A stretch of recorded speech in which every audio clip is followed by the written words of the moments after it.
Kendra, all of you to this evening's function. Once again, we have raised the dwaj to honor one of our own. Right? In ancient times, our ancient rishis found it useful to categorize society into different castes. The four castes: the teachers and educators, the protectors, the business people, the financiers, and the working class. And it has worked well until the Mughals and the British came to India. That is another story. And this evening we are honoring one in whose being all those four castes are wrapped into one. And when you have a person of that caliber, you have a really dynamic super person. And earlier last month, he was honored by UTT with his honorary doctorate. And it is our pleasure this evening to welcome Ravi G, our founder, our thinker, to our midst this evening. And on behalf of everyone present and the management and all the members of the Hindu Prachaar Kendra, just relax and enjoy whatever we have to offer this evening. And I'd now like to introduce our presenter for this evening, Professor Vijay Narayan Singh, to take us all through.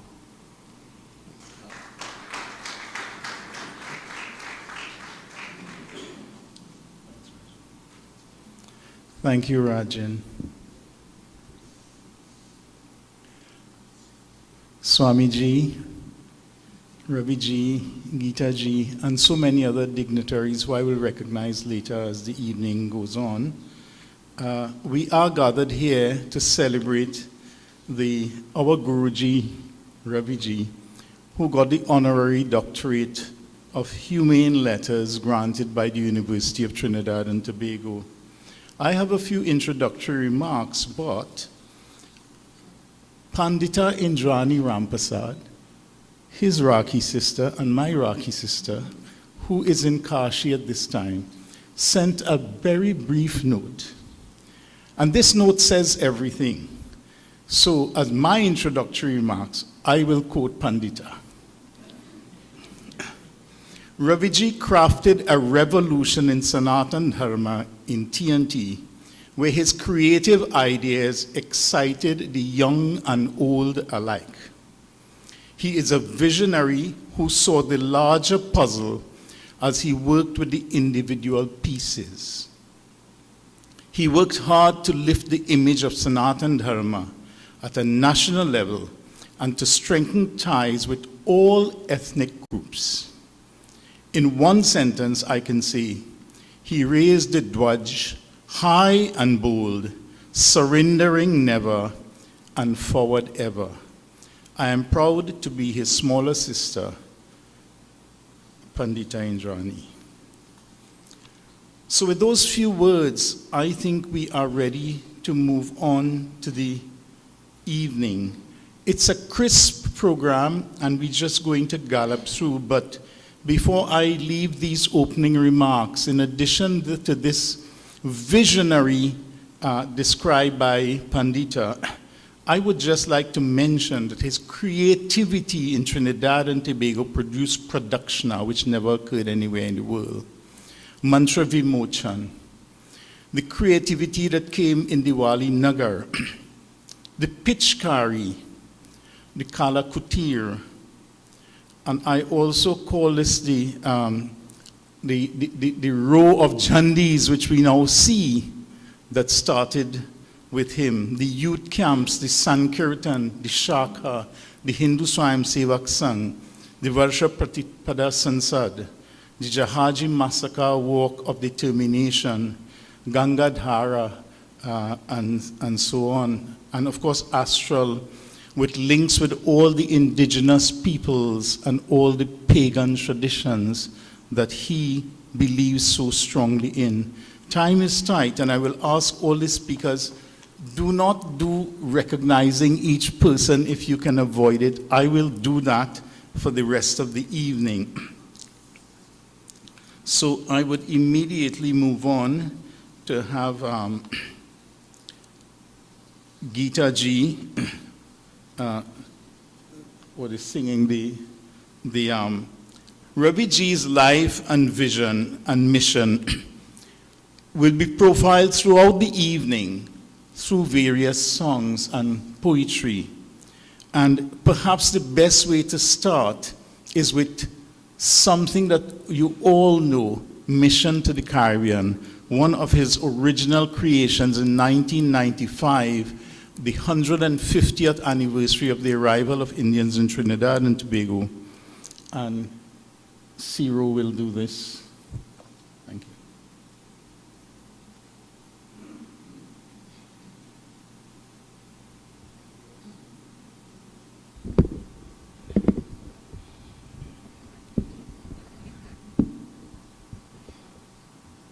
Sitaram. This song was written as a pichikari, as Prof said, on the occasion of the 150th anniversary of the arrival of our ancestors to this land. It was written as a prerana geet, a geet requiring no music, very inspirational.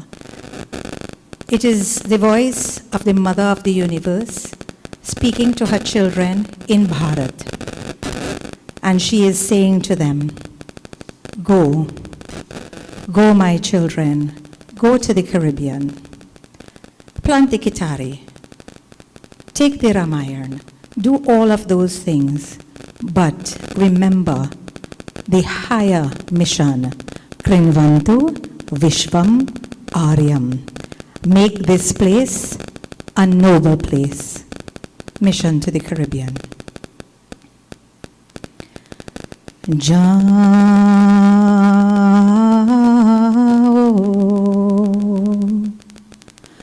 jao,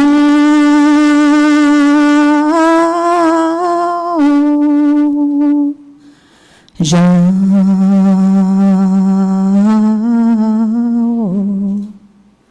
go, ascending you on a mission to the Caribbean. Jah, ascending you on a mission to the Caribbean. There is a mystery behind India history. Ha Sahib, take we from the ancient country. Beyond Kalapani, only half the story, but a secret voice was singing that they need you, so ascending you. Jah, ascending you on a mission to the Caribbean. Lake Rukar Cutlass Beta, Kodari or Hasara, Chalani tu Chale Chini, Ek Boli Ganga Pani. Be stronger than the pain, build up the land again. Giving is your dharma, building is your karma. Go ascending you.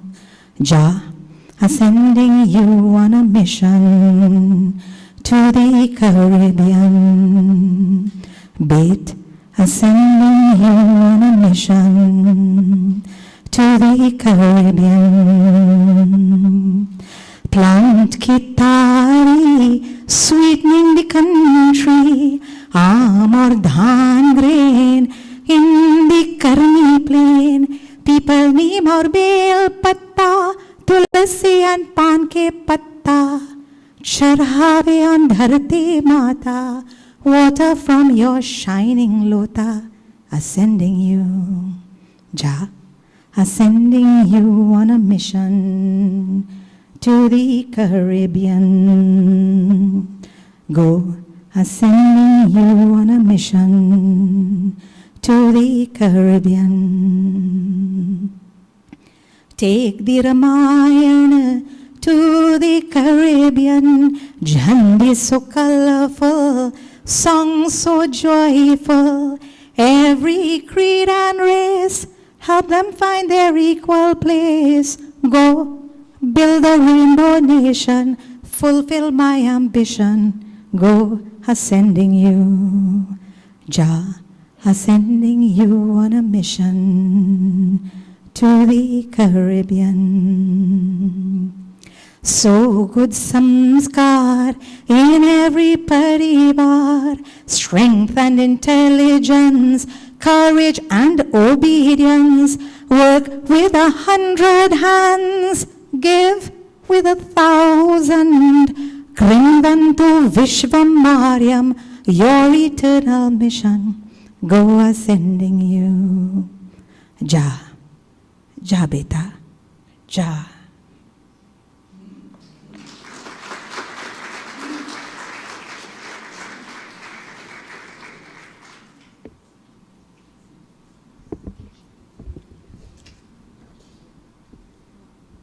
Usually in the Caribbean, when we hear Jah. In the year 1985, just after he started his community work, Ravi G introduced a project called Mantra of the Year, which ran for 20 years. The idea was to explore effective ways to teach our Shastras and Hindu worldview through a creative, practical medium. So singing of inspiring Hindu songs in English started with our sacred mantras and quotations embedded in them. And these became annual anthems for the community. You know, in putting this program together, Raviji was very clear that I don't want people talking about me. So I get in boof after, just so you all know. And I don't want people praising me and making a fuss. You know more than anybody else, my life has been about community work, so let that be the focus. And we all know this to be very true about Raviji. So we were thinking, how can we focus on his vision and methodologies through almost 4 decades of community work? And what we decided to do was to share some excerpts of the mantras of the years he has composed. The first to be presented is from 1995 from the Brihadaranyaka Upanishad. We just listened to Mission to the Caribbean, where a voice was whispering to her children in Bharat when they were leaving. It was saying, go, ascending you on a mission to the Caribbean.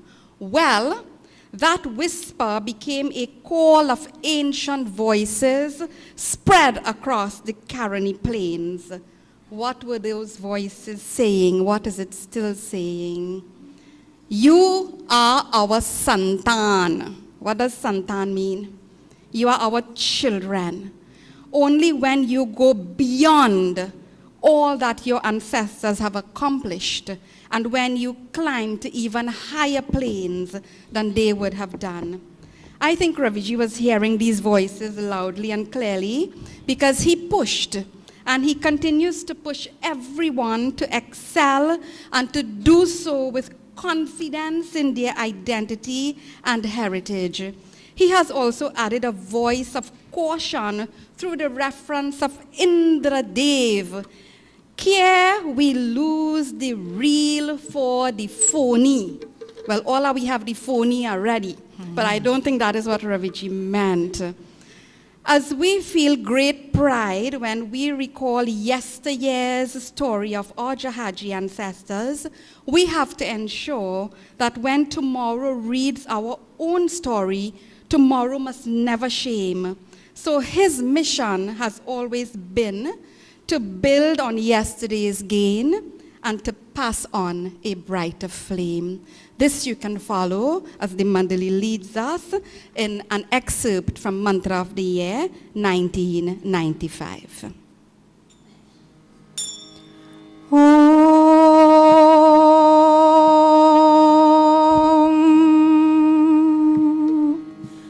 Tam vaetamahu ati pita batabhu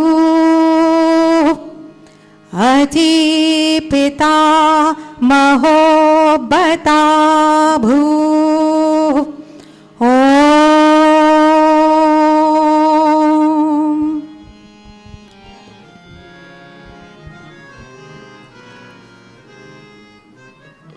We hear the ancient voices calling from the Karani plain, a soul-stirring refrain, a soul-stirring refrain. You are a santan only when beyond your pitri gains you climb to higher planes. So climb to higher planes.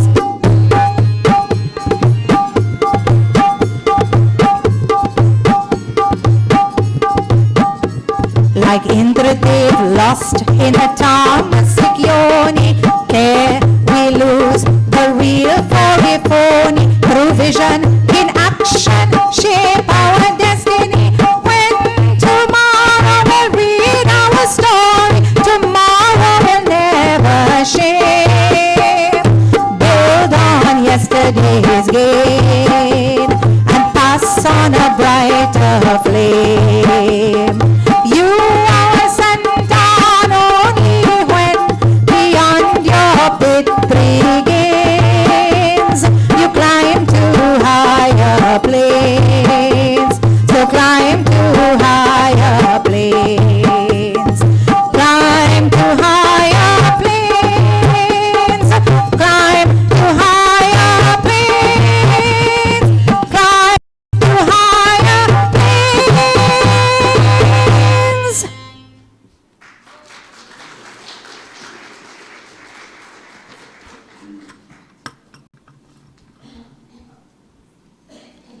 Yes, the next generation must be better than us. That's our responsibility. Our next speaker is someone who needs no introduction. But you know, normally when they say someone needs no introduction, they're going to give a long story. Well, I only have one line to say about this next speaker.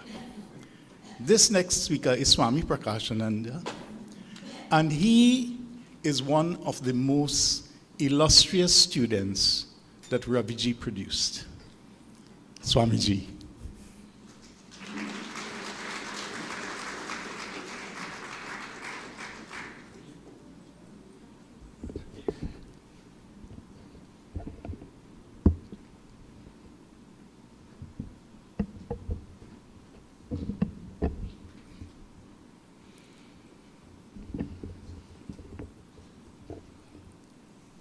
Special Hari Om Namaskar to everybody. I'm not very good at writing speeches. And once a year for Varsha Pratipada Sansad, I have to write a speech. Well, this made it twice a year now. So I'll try to read this. And if I make mistakes, please pardon me.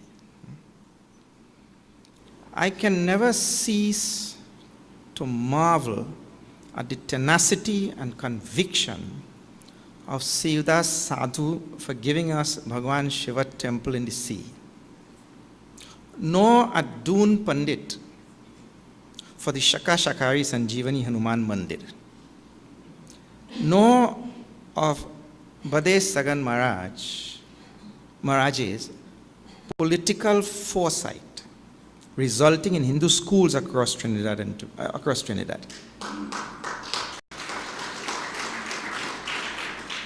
What it would have taken for these great people to persevere against all odds to bring to fruition such monumental manifestations that way outlive and overshadow their own personal lives.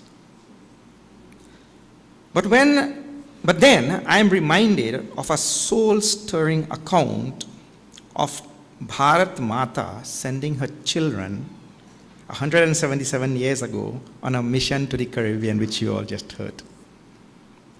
to bring uplift and rejuvenation to lands and peoples that had been formerly decimated by the onslaught of colonialism.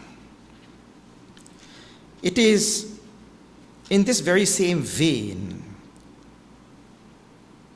I see the monumental work of our dear,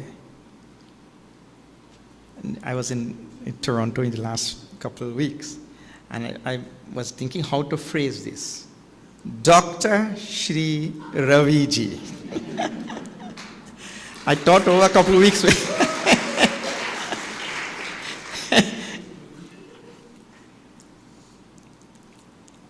For the seedling of Sanatan Dharma sent by Bharat Mata to grow into a sprawling tree, it had to claim space both on the ground and in the psyche of a nation.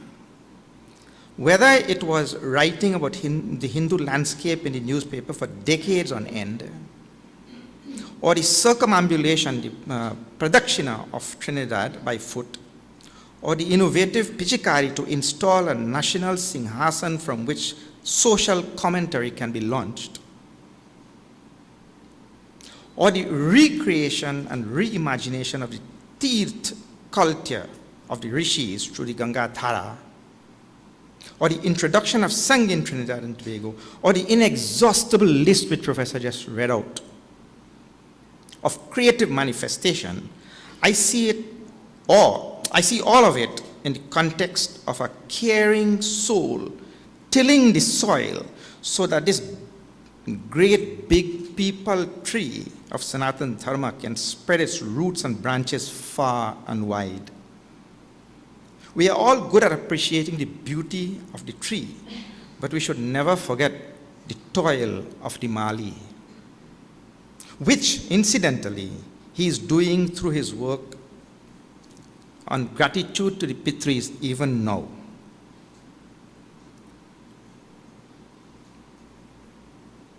I can attest to this transformative impact of his visionary work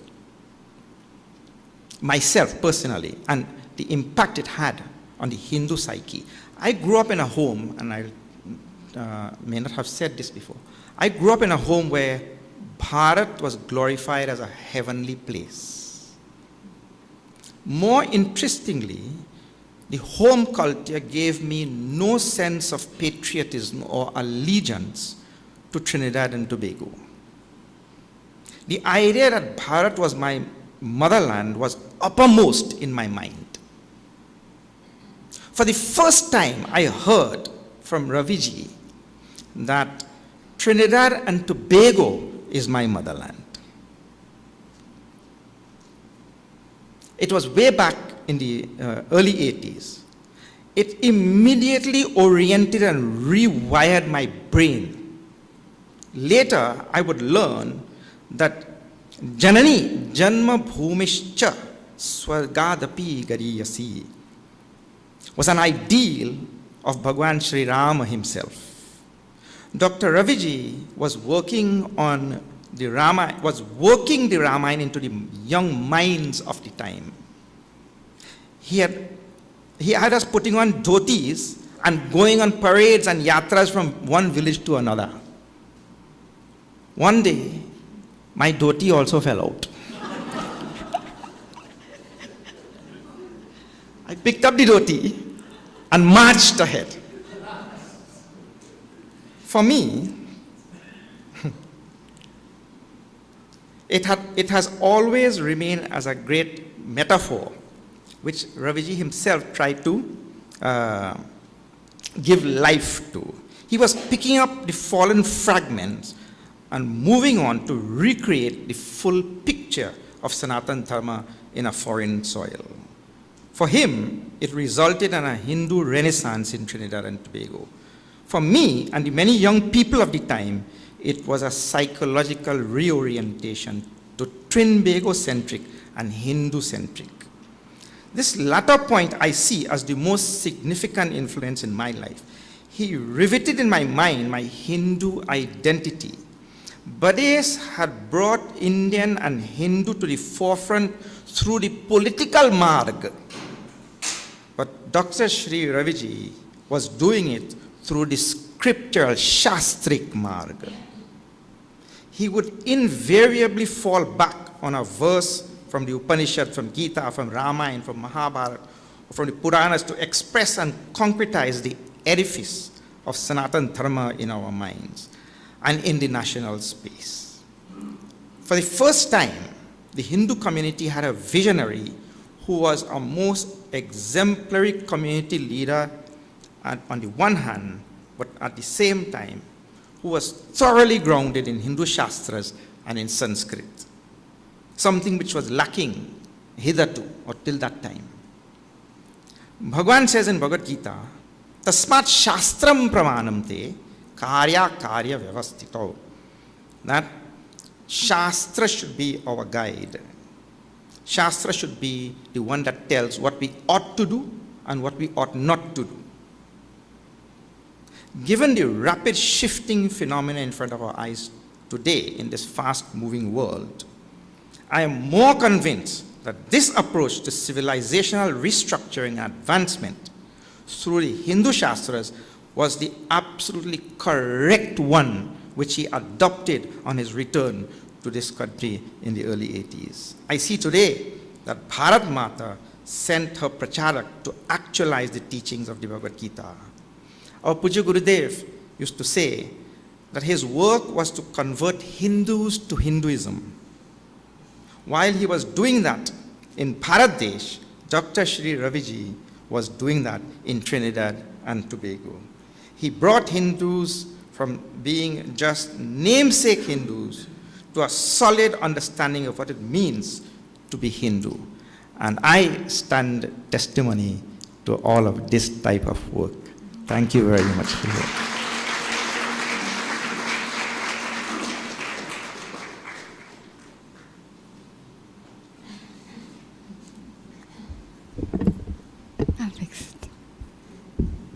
Thank you very much, Swamiji. I will give you the appointment for when Dr. Sri Raviji will be sharing all the buffs, so we can go together. We continue to profile Raviji's work, vision, and mission through the excerpts of the mantras of the years that we are sharing. And the next one is actually based on the Hindu Prachaar Kendra's motto, Atmano Mokshartham Jagadhitaya Cha. Our Dharma teaches us to serve the welfare of the world. Seva, selfless, loving service, is one of the highest forms of worship. But before we look at world welfare, we have to look at our own selves and do what is required to rise as a powerful, united community. And this is not selfish. You know, when you are traveling in a plane, if we have to, and all of us who are traveling, we hope we never have to, if you have to use the oxygen mask, who gets the oxygen first? You are asked to attend to yourself before you can assist others. So this is the idea that's embedded in this. And Raviji's vision in this particular excerpt, it emphasizes our civilizational values, where everything is Brahman.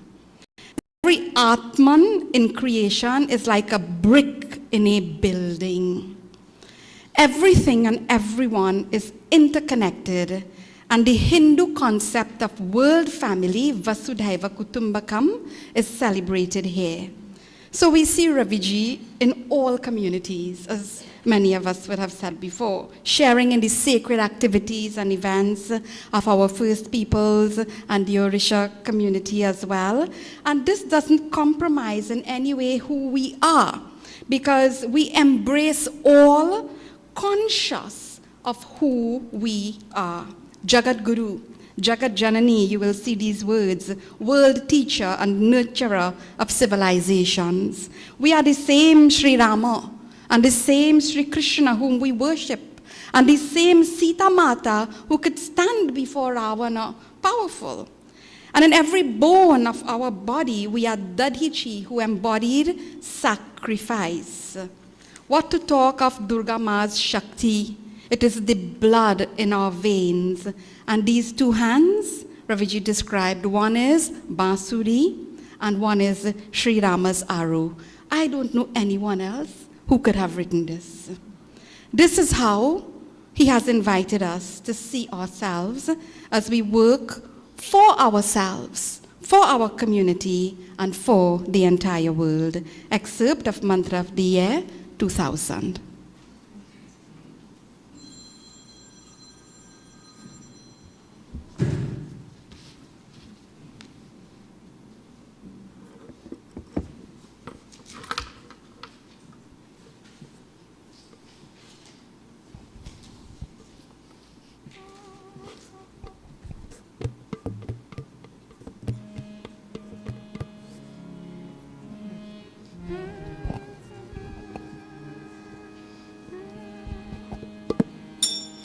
आत्मनो मोक्षार्थं जगद्हिताय च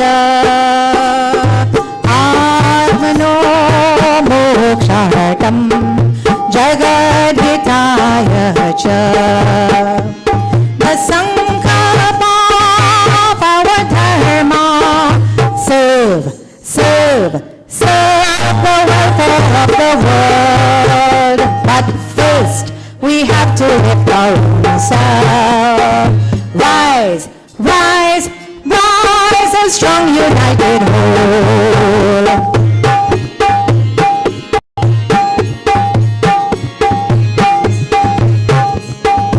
All that is the Brahman. In every little thing is the Atman. Brahman is the real foundation, and Atman the brick of creation. So there's an interconnection, bond with everyone in creation. Tied in a Raksha Bandhan, Vasudhaiva Kutumbakam. Atmano mokshartam jagadhitaya cha. Atmano mokshartam jagadhitaya cha.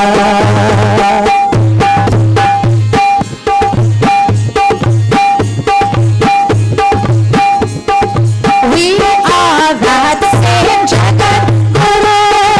We are the same Jagat Janani too. The same Rama, the same Shyama, and Sita unbending to Ravana.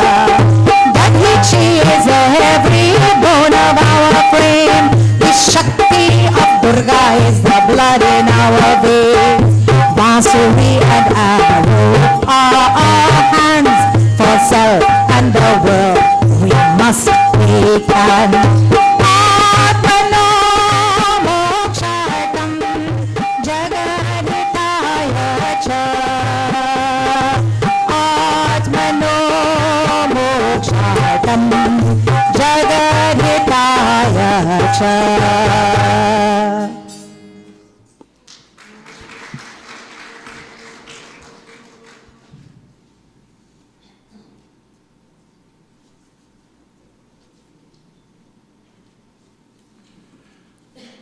The next tribute we'll have to Ravi G comes from a very dear member of his family named Attila Springer. Attila is a writer. You may have seen some of her articles in the newspapers. She's a communications professional and a cultural worker with an interest in intersections between culture, between memory, festival, arts, and social justice. She is a fellow, a UN fellow for the people of African descent, and she has over 20 years' experience in media and communications. She currently serves as a member of the National Reparations Committee of Trinidad and Tobago and is a founding member of the United Maroon Indigenous People. She's also one of the directors of a group of women using culture as a tool for transforming communities. She is the daughter of the celebrated poet laureate Pearl Into Springer, who is here in our presence, and it's a pleasure to welcome her. She joins us at Gangadhara, and while we are doing our Ganga Puja, they do their puja to Oshun, their river goddess.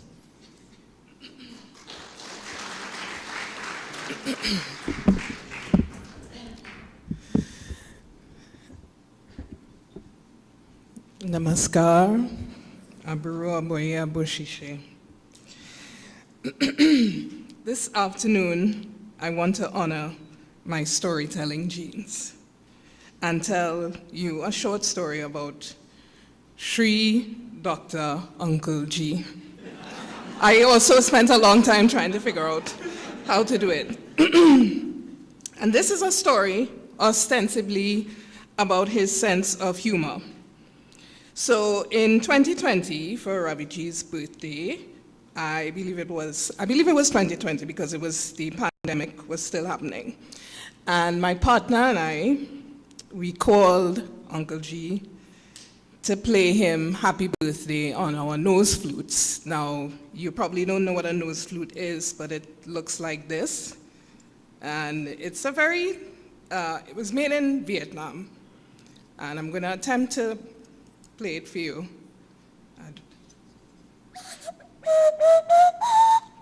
Very silly instrument. So of course we played Happy Birthday, my partner and I, for Uncle G on the nose flute. He laughed a lot, but in the middle of his laughing, he just suddenly looked off into the distance and said, but you know, this would be a very good tool to help people learn how to breathe properly. We were like, her? And, you know, then he proceeded to give us maybe a 15-minute lecture on the importance of prana. And, you know, prana is life force, that most primordial and elemental part of life that we sort and take for granted. Now, this was a significant lesson for us to get in 2020, when for so many of us, we were holding our breaths because even breathing was a dangerous thing. Breathing, the most essential thing that you could do, was dangerous. But so many of the breaths that we took in 2020 were life-giving because we suddenly had more time to spend with our elders. And so we were getting all of this life force from our elders. And so many of those conversations were with Uncle G. And, you know, during COVID, we lost so many people. We lost, as the Africans say, when an old person dies, a library burns down. And we lost libraries during COVID. And, you know, that was a thing that shook us so much, but there were so many moments when we were able to visit the library of Uncle G, visit the library of Miss N2, visit the library of so many others, and even if it was just on the phone or on FaceTime, etc., those were rich times that in some ways I wish could come back, because I feel like I don't talk to Uncle G nearly as much as I should. Although the other day he called me when I was on the way out the house and we talked for 45 minutes about, I don't even remember what it was. It was just one of those intense conversations that you must always have with Sri Dr. Uncle G. For communities like ours, our elders need to be like deep breaths and fresh air. But there are many communities where adults sit like a foul cloud, filling the children's lungs with nothing but their own hate and fear. I think about the simplicity of the nose flute and the clarity that a mind like Sri Dr. Uncle G was able to give to this instrument. And so this is one of my enduring ideas of him. and for which I give thanks to all the ancestors, the Orishas and the Devas, who conspired for me to have access to this lesson. And that is how to take a simple idea and expand it, like when you take a full breath, and you can feel it not just in your lungs, but in every red blood cell in your body. I give thanks for you, Shri Dr. Uncle G, for reminding us how to breathe. Namaste.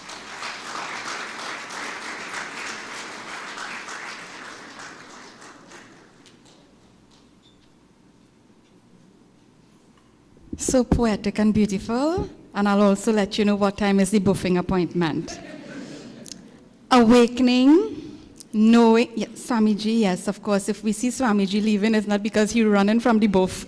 He has to go to Yagya. So whenever Swamiji, be careful on the roads and reach safely. So whenever you need to leave. Awakening, knowing our history and understanding our purpose are underlying themes in most of the mantras of the years and writings of Ravi G. Of course, all of this represents what our Shastras are constantly saying to us. Ravi G has just interpreted these verses, mantras, so that it is relevant to our time and circumstances. So when we hear words like the ones we will just sing, Rishi ki Santan, you all remember what Santan means? Were you all listening and paying attention? Yes, children of the rishis. How to understand? So long Arjuna has been in dejection. In other words, how long will we stay asleep to the reality of what has happened to us as a people? The 1,000 years of slavery, invasions, looting, desecrations, it can bring down any civilization, and a people can easily forget who they are and who they were. And this in many ways is our state up to this date. So this excerpt asks us to see all that is potential in us. Barefooted Rama, like our own barefooted Jahajis, who is in me, in you, in everyone. And while we may lament about what others have done to us, what do we do to our very own? It's an important question to answer. So when Raviji writes, what to talk of what they do we? Shame on us for what we do to our own people. Because how could anyone with an Atman be lesser by birth in the family?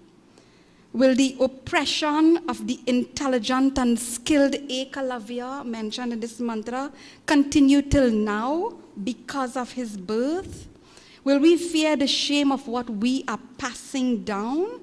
You know, this is Raviji's vision. An equal space, an equal opportunity for everyone. This is why I and so many others, Swami Prakashananda Ji, so many young persons who grew up with him could confidently stand before all of you, proud of who we are. So, what does this say to us in this mantra? Tyakto tishta parantapa.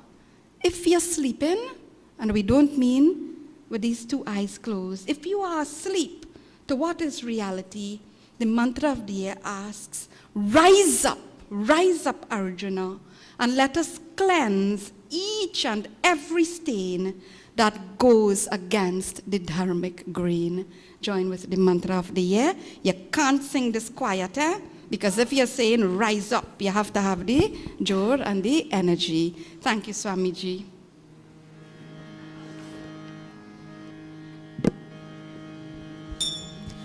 Tyaktotishta parantapa. Rise up, Arjuna. Tyaktotishta parantapa. Rise up, Arjuna. Tyaktotishta parantapa. Rise up, Arjuna. Rishi ke santan, how to understand? So long Arjun in dejection. 1,000 years of slavery can bring down a civilization. This Hindu holocaust the world negates, but millions met the swords of hate. A pagan and kafir and holy faith, like thousands of broken mandirs wait. On and up to this date, Arjun, how much more we'll take? Barefooted Rama,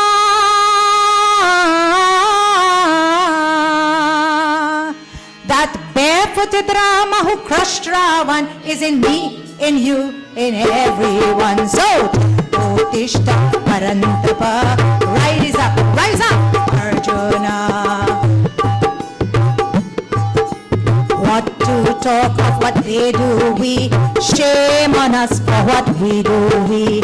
How could any hidden Atman be lesser by birth in the family?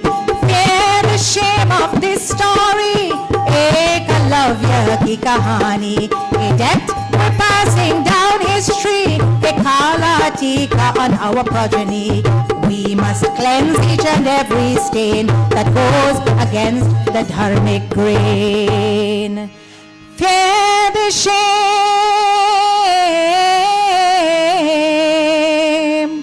What might look just like rain, tomorrow could be a hurricane. So, Tishta Parantapa, rise up, Arjuna. Tishta Parantapa, rise up, Arjuna.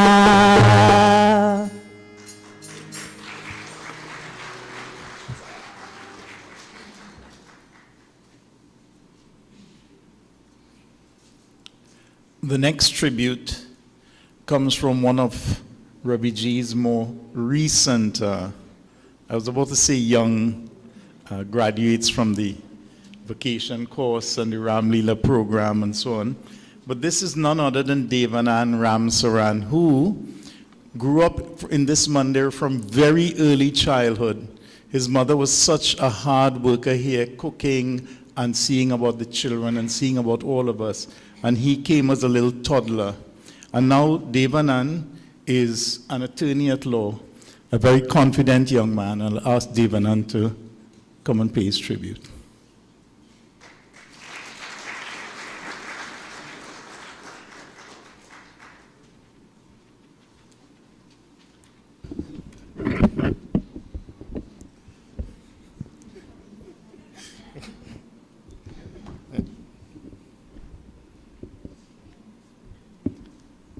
All protocols observed. Namaskar, everyone.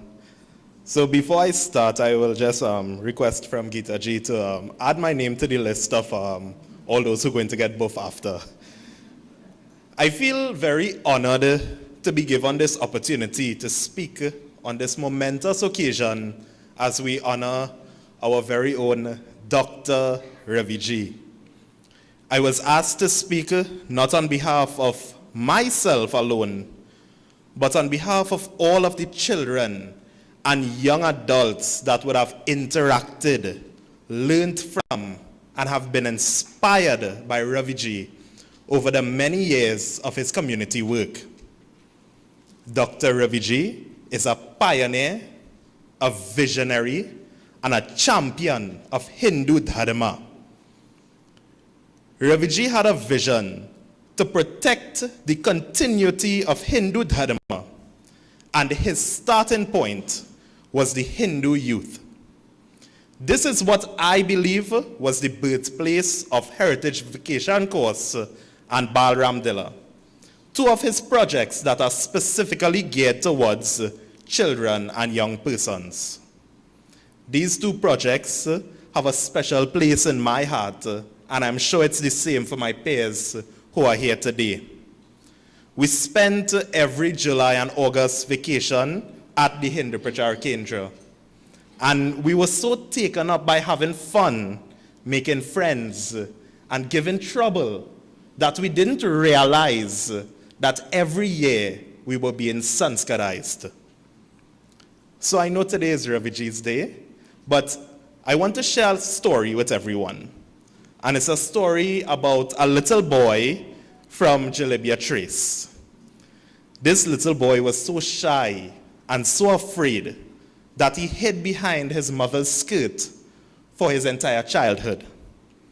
However, in 2004, Ravi G hosted a summer camp, and that shy little boy was forced to attend. And yes, I say forced to attend because at that age, he would have much rather been home playing and watching television.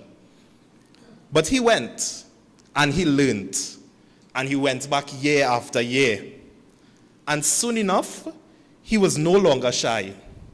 He was no longer hiding behind his mother. He was standing up and speaking on his own. He was performing, he was narrating, he was managing. I mean, I would even go so far to say that many people think that he talks a little too much now.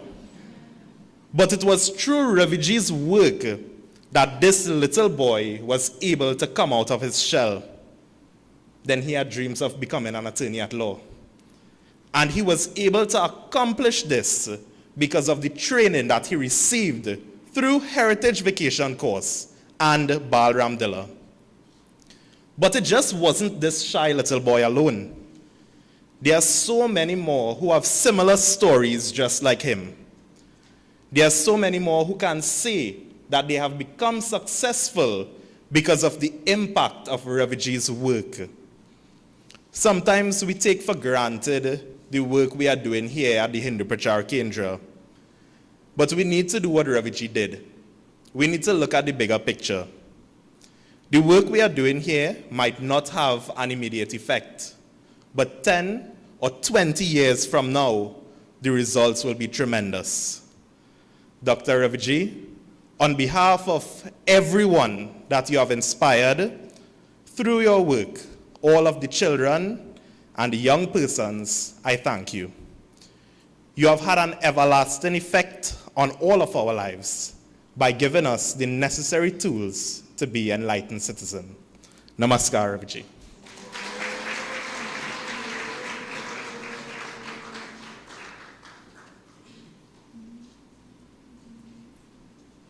Thank you very much, Devanand. And I'm happy that he ended. Did you hear the last two words? Enlightened citizen. This is definition of Ravi G and all that he has tried to do, and it comes just before we are actually going to share an excerpt of a mantra of the year that is about enlightened citizenship.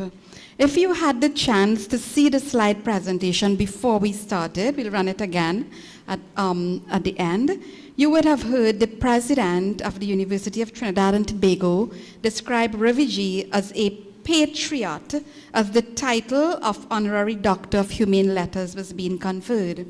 Now, who else other than a patriot would write lines like these, and not just write them, but live by them? This land is my altar. I am the salt. How does food taste without salt? The flavor, the rus. So I am the rus. I pledge myself and my soul.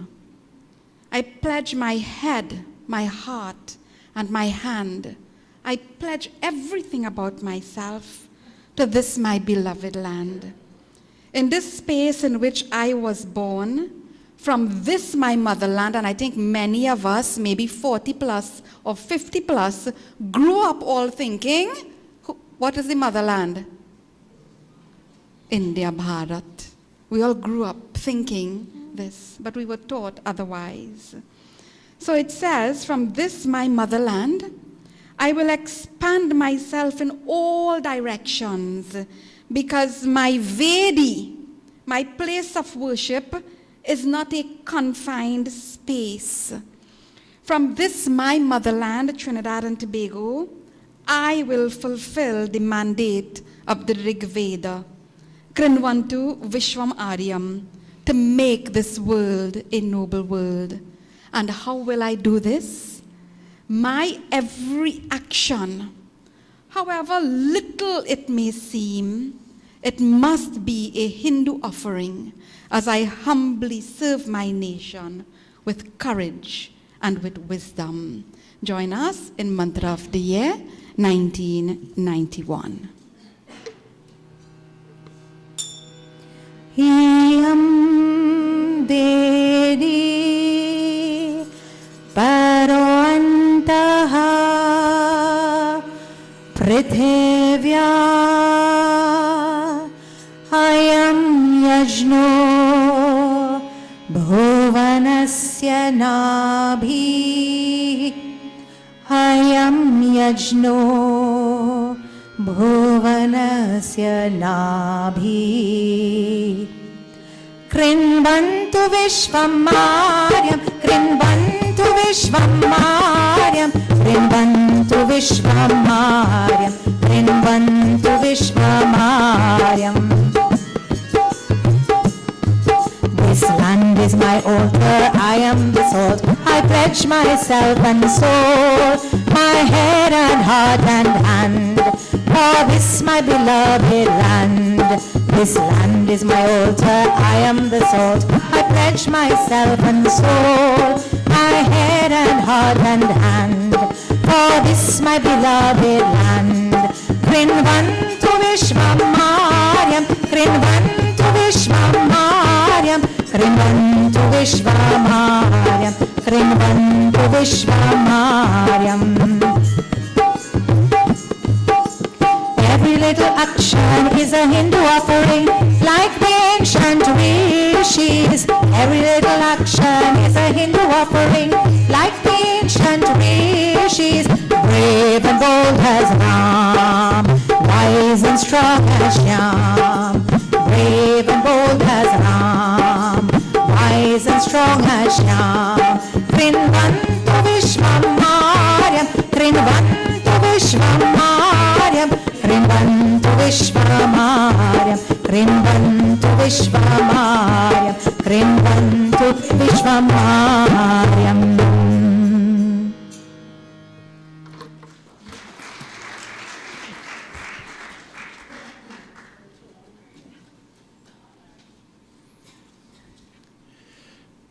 The next tribute is another person who needs no introduction. He is a very cherished friend and brother of Ravi G, who has been associated with Ravi G and his work over decades. I speak of no other than Dr. Ravindra Nath Tiwari, who we all know was Pro-Vice Chancellor of the University, past minister, past senator, and still a very profound thinker on national affairs. Bo.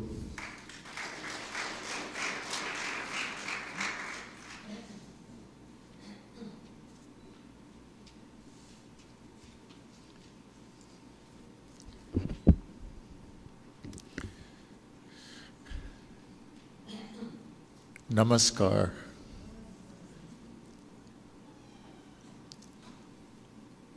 And I recognize all of you on this very, very important occasion in celebration of Ravi G's achievements.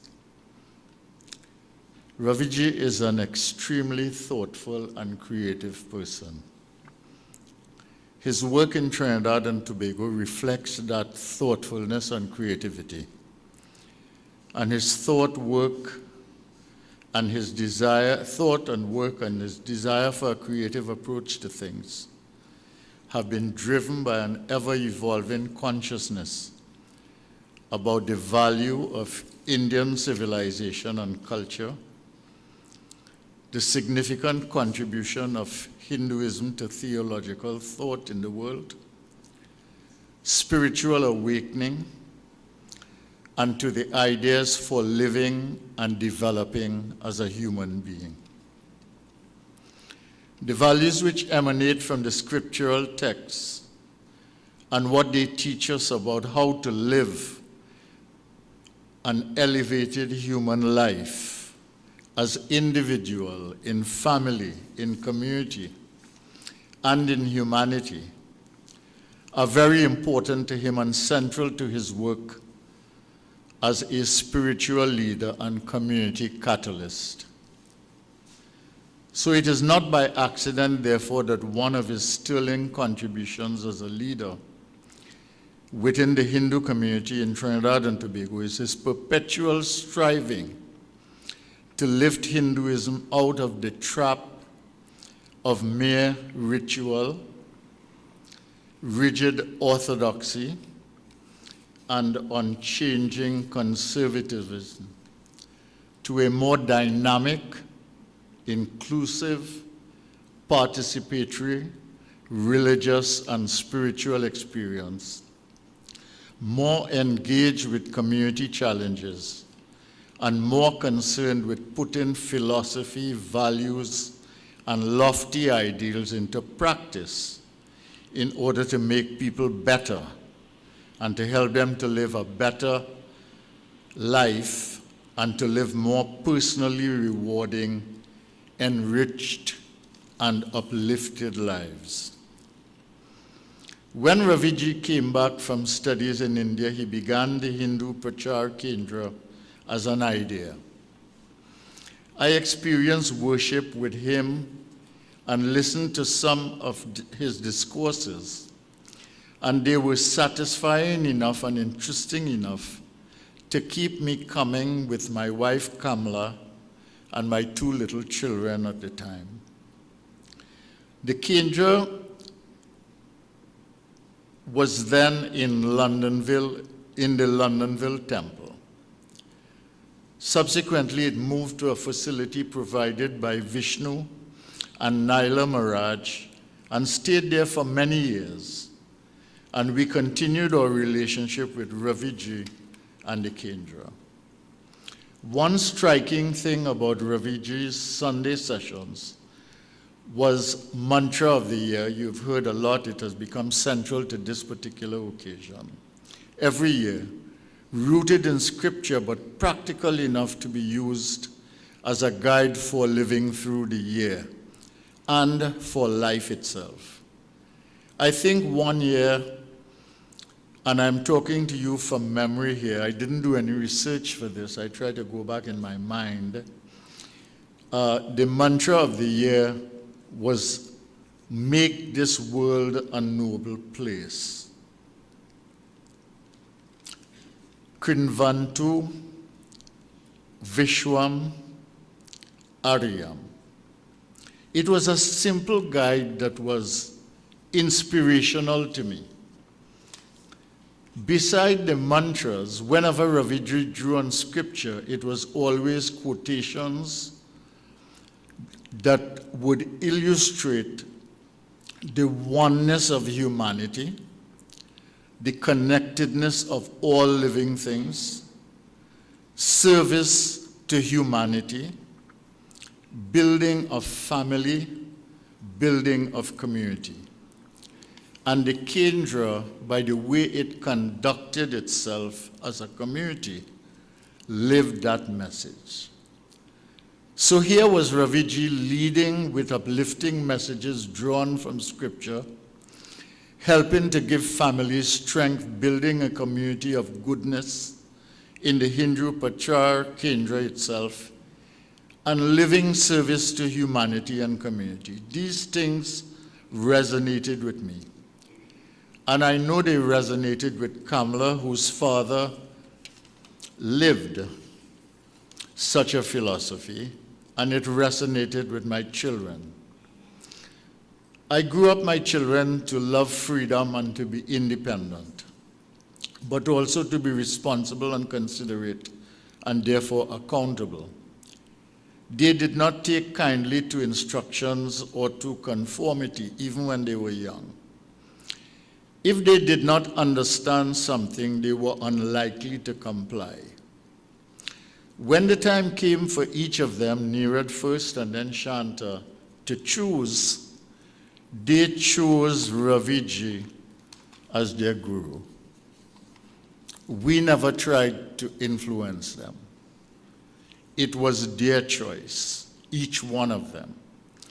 And when the time came for marriage, it was Ravi G and Pandit Harish, my godbrother, who together performed the wedding ceremonies for each of them.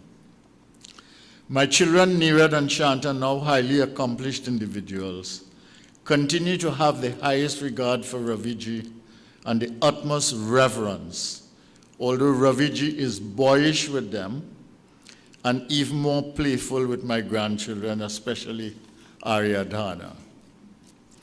Ravi G was an activist leader of the Kendra. He created many leaders, as you saw for yourself, very well grounded in their faith, but open to the world and always reaching outwards. Within the Kendra itself, he ushered in a revolution with Gita Vahini. After she was trained in India and studied with her guru, she came back and continued to serve until she rose to be spiritual leader of the Hindu Prachaar Kendra and took on the hard work of development leadership and pressed on with the task of continuing to build. And she had gone through so many creative things that Ravi G had initiated and developed through collaboration and engagement, and all the while building resources and capacity. That was Ravi G's way. Pichkari was an attempt to foster creativity through social commentary, but within an Indian community foundation and context. This has won national attention. The Bal Ramdila initiative, bringing so many children and families together to dramatize the Ramlila story and to create the conditions for children and youth participation and family engagement. And so many camps, like the Heritage Camp. I think I have my thing upside down here. Held again for bringing people together and for learning and for community and creating learning communities and participation. Over the years, because of such initiatives, we have seen youth emerge to play leading roles in the Kendra itself and in the wider community outside as well. A major part of Ravi G's vision has been to reach out to the wider community.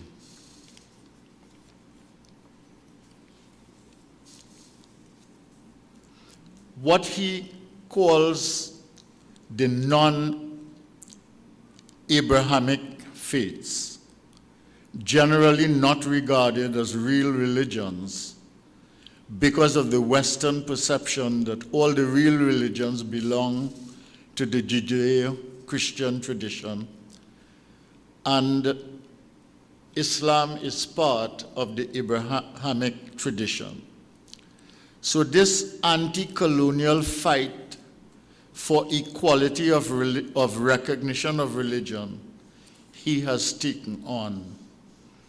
In the process, he has reached out especially to the First Peoples and people of the Orisha faith. That does not mean he has not extended himself to Christianity or to Islam, but he has made a special effort with Orisha and the First Peoples. In this regard, he has used Peter Paksh to connect with ancestral worship in other traditions, to build common ground among other acts of reaching out, consolidating, and uniting people in spirit. Ravi G has tried to create a parliamentary type forum for discussing challenging issues. He has brought independent temples together to discuss and organize around issues important to the community. He has organized conferences reaching out to the diaspora, and he has partnered with the University of the West Indies to do this. Ravi G's vision is large, his initiative many, his purpose ever noble, and it is always sewa for the sake of Dharma.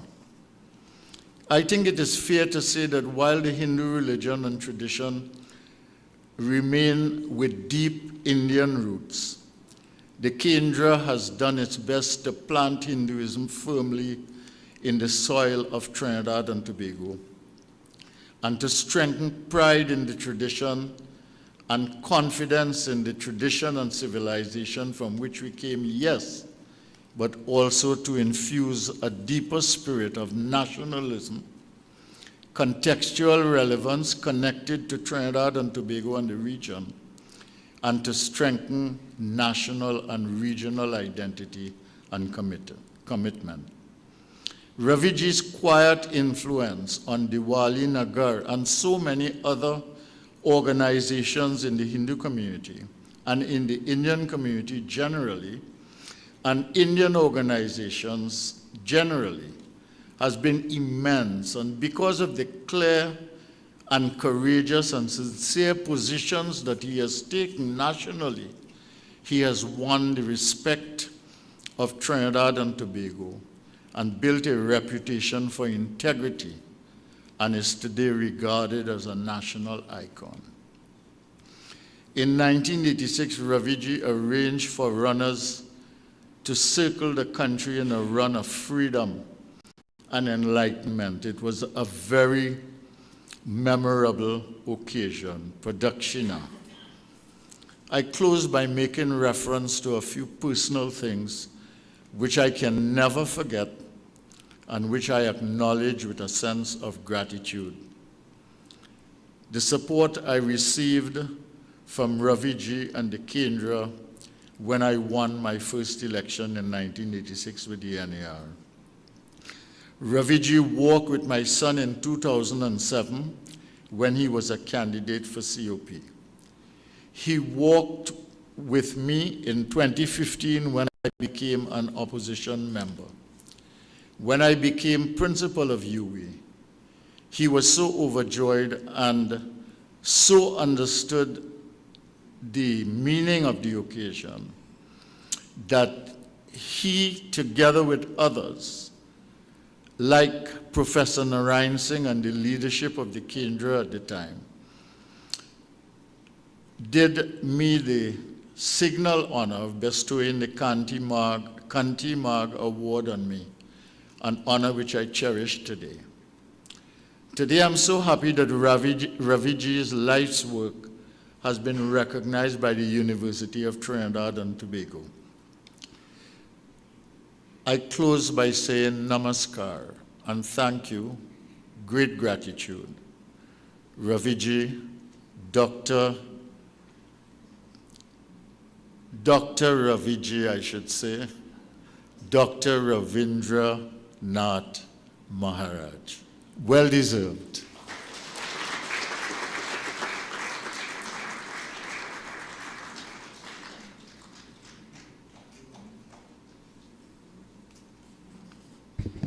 Well, we have had 4 outstanding tributes to Ravi G, and I guess we are approaching the time when Ravi G will have to take the stage. But before he comes up, he wants to light a diya for each of 4 people who were very special in his life and his work. The first diya is to Ma Gauri Rampasad. There is Ma Gauri, her children, her family here. She met Ravi G during his studies in India, and she became his main benefactor and mother figure. She remained a cherished and revered guardian during most of his stay in India and continued to support him in Trinidad and Tobago.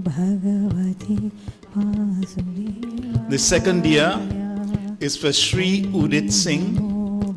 He was the first president of the Hindu Prachaar Kendra.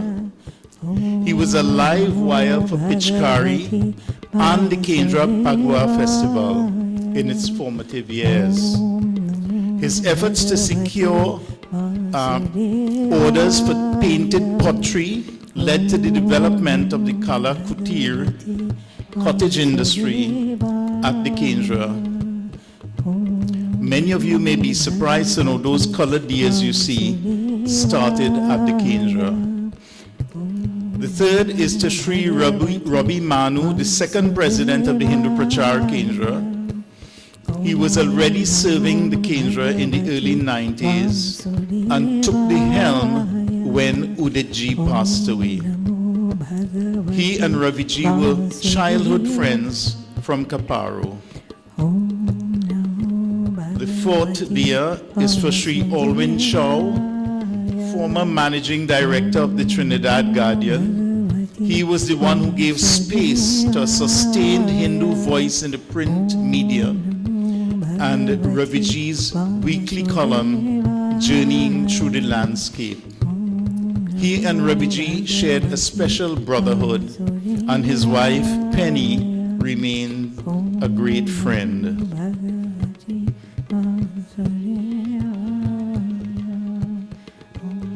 Before Ravi G comes up to speak, he wants to remember Rajmata Bhagwat, Rajan's mom, whose mothering presence we have missed for many years because of health reasons.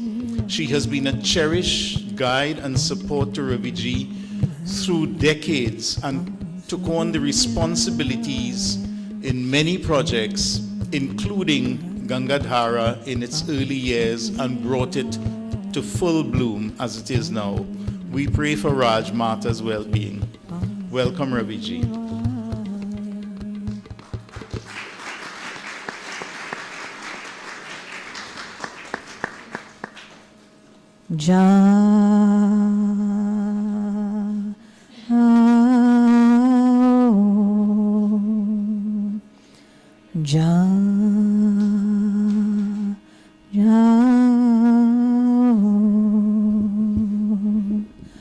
Ja beta, ja.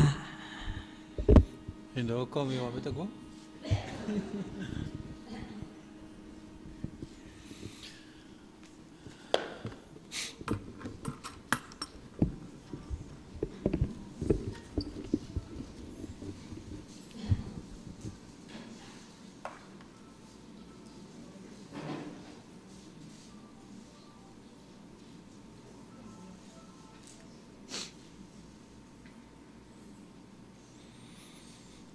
Jai Shri Ram.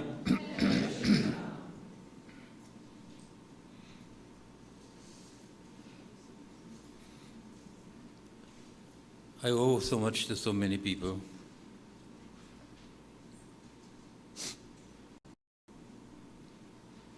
Most of them women.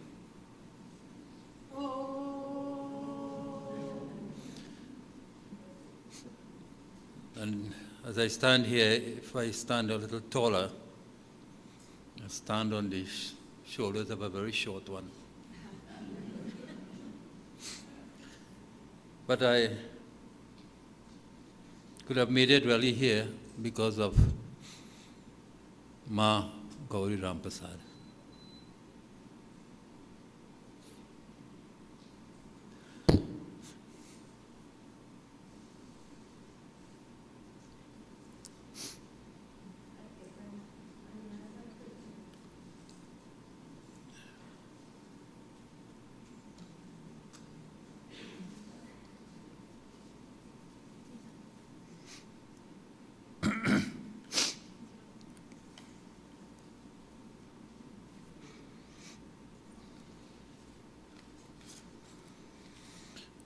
ज्ञानम परम स्वात्मरः प्रकाशम यदा योगेश्वरीश्वरस्ते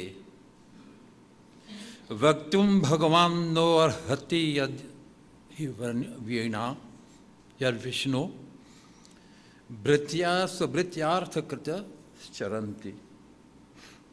I use this verse from the Bhagavad Puran because that is really our formation text. And this text was dropped or left the Singhasan, abdicated the Singhasan, or pushed off the Singhasan by the Ramcharitmanas. And during my early days of research, I discovered that the material that we practice, to a great extent, about 75%, really owes it to the Bhagavad Puran. And this verse suggests, as Vidur said to Uddhav, please impart to me the supreme wisdom of Bhagwan's Nitya. Because Vishnu Bhaktas and Sanatan Dharma,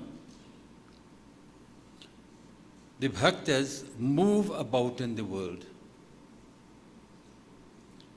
to receive dharmic gyan and to share dharmic gyan and to alleviate the sufferings of man, to bring relief. Many times we get the impression that Sanatan Dharma is not about Prachaar. I'm not saying proselyting. Sometimes people feel it is the same thing.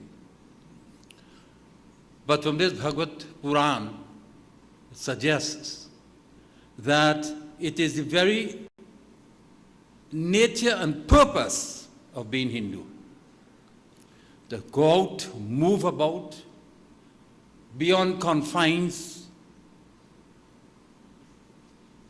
to make yourself fit for that purpose also, and to bring relief to people and share the science of uplifting oneself from humanity to divinity.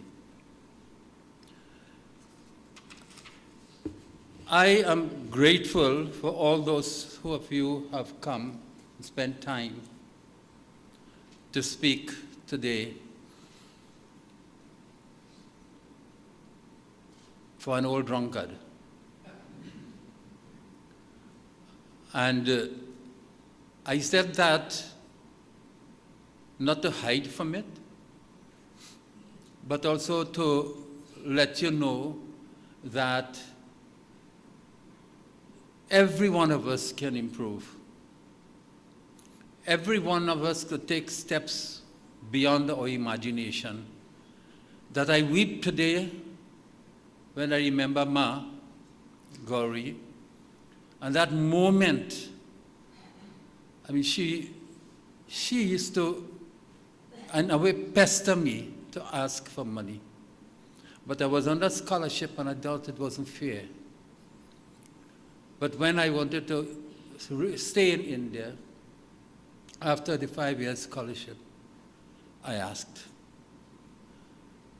And she gave me more than was necessary, than I the document demanded. And good things can come to people, they can come. मुझे जैसे नाची इसको कहाँ से सहायता नहीं आया. To the small of suffer.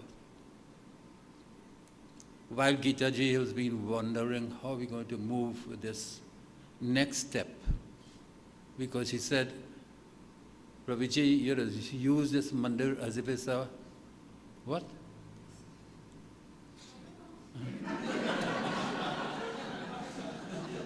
A place for as a workshop. It have always people coming in and disturbing the kind of a silence of a mandir. So she embarked on that stupendous thing which I couldn't even imagine. I ask you to give her a big round of applause.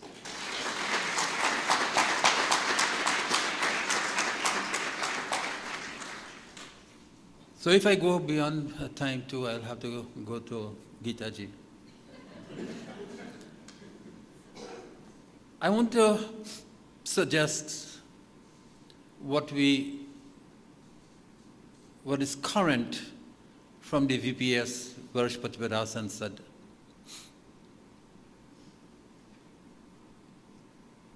I can't go on without thanking the Maharaj family for, I calculated how much money it would cost us if we had to pay rent. It went up to about $3 million. And they never asked for a cent while we squatted on their property. Please give her a big room for me. Let's congregation. So, our theme for this year which continues until March, I thought I should use this here, is the repositioning for Hindus, the repositioning psychologically and civilizationally. You heard Mission to the Caribbean. It was not a new idea, but it's the Varishpati Padasan said, we have some, doctor, we have some of the leaders here in that. This is the term, this is the theme for this year. And I think this is important because Sanatan Dharma, and I will refuse to use the word Hindu and Hinduism and religion, because that is part of the colonization cage that we remain in, and we delimit what we have.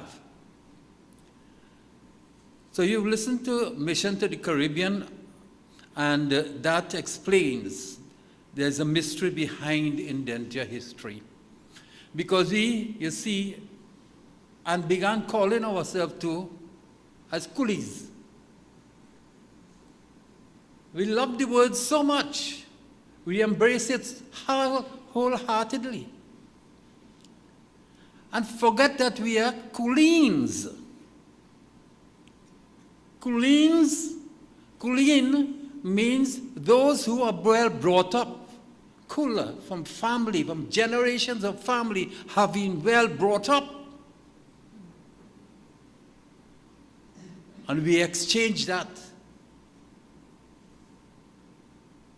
Bowed and thanks, and proclaimed ourselves coolies.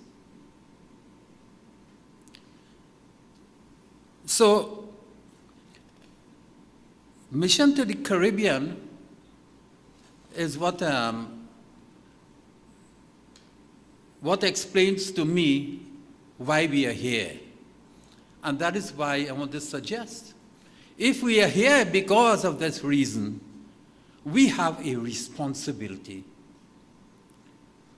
A responsibility to all the ancient sages that have come down to press onto our consciousness and send through our genes and our pitris the idea of a civilization that will expect the world to develop because we're all human beings.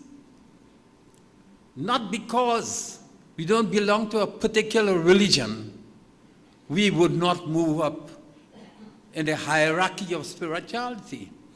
And this is why, up to now, it's such a shameful thing if a post-colonial period upon which the sun never set, all it left us with is a belief that there are some whose idea about God alone reigns true, and the rest are pagans and godless and devils, devil worshippers. That is crime on Indian on world civilization. That is a big stain. And it should never be celebrated by those who continue to celebrate and push it across to other people's ears and hearts, and they become cultivated into that sinful act and talking about what is sin. When the biggest sin that has been established in this world was exactly that proselytization, because it demeans people, it demeans civilizations. And that today is a gift that we have. You say colonialism gone. Sparrow sang colonialism gone. You're wrong. It's here and alive. Sorry, darling.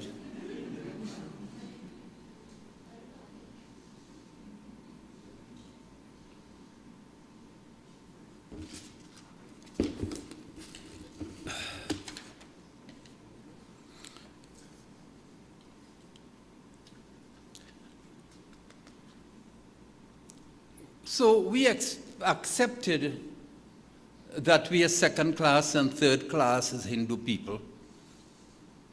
So how then I can expect from you and ask you to expect from yourselves that we must reposition civilizationally and psychologically. Well, let me give you some news. You cannot trust newspapers. They're sold out to business people. They're sold out to governments and big people who have them funds and who have the monies and who are ordering everything. This is why I see so much. Now it have Grandfather Day and Granduncle Day and Neighbors Day and have Neighbors Day yet? Yeah. All to be able to take reach in your pockets and take the money from it. You know, all of those are schemes. So we have to look at ourselves. I will shock you today that those coolies that were here, they had come here in Trinidad and give to Trinidad two classical languages. You realize that? We feel English is great. We brought Sanskrit, a classical language. We brought Tamil, the oldest language in the world, and a classical language by all definition. This is what the Indian Church, the Haji brought in the Jaji bundle. The day that our Jaji bundle unfolds and the treasures scatter in this land of Trinidad and Tobago, then we go call ourselves man. Then we go call ourselves woman. Because what came in that Jaji bundle ain't open yet. And psychologically refraining ourselves and civilizationally so is all about opening wide what was in that Jaji bundle. And they brought two epics, two classical languages and two epics. But you're going to teach us Shakespeare? I put it on that. I can't. I'm a worshiper of Saraswati. I can't. But I could be very vexed about it when you didn't lift up the Ramayana and think it is devil. And you never even appear in the Mahabharata to see the Bhagavad Gita and call it devil. You didn't peer into my sister's civilization and you call them devil too. And we feel we are part and we are family of the all pagans. She is my pagan sister, I am her pagan brother. But to split us apart and don't see that, and we're stupid enough not to see that we're walking on the same road where they're pelting we down with boulders. You could imagine that? We are so stupid. So we didn't even realize that we brought two epics in this country and two classical languages in this country. And University of West Indies have never said so.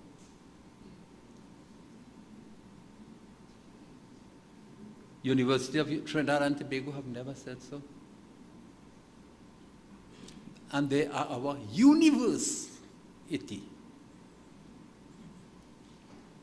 But you know who more stupid here? We. Because we never thought about, how many of you realize that we brought two classical languages and two epics in Trinidad and Tobago? How many of you thought so?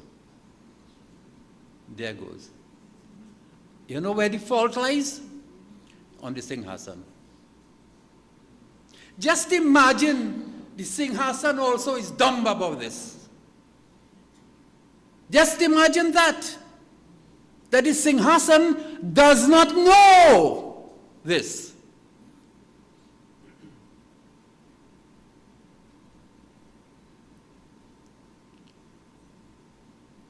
Worse than that is that we have accepted that.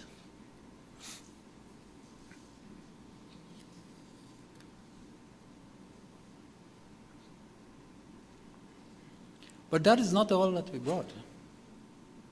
We came here ready with a social system that went through the fire of a civilization that worships by the fire for thousands of years before it came here. But they mash it up. You know, you come like a little child, you give him a nice toy, start to cry for the box. You know? It's criminal.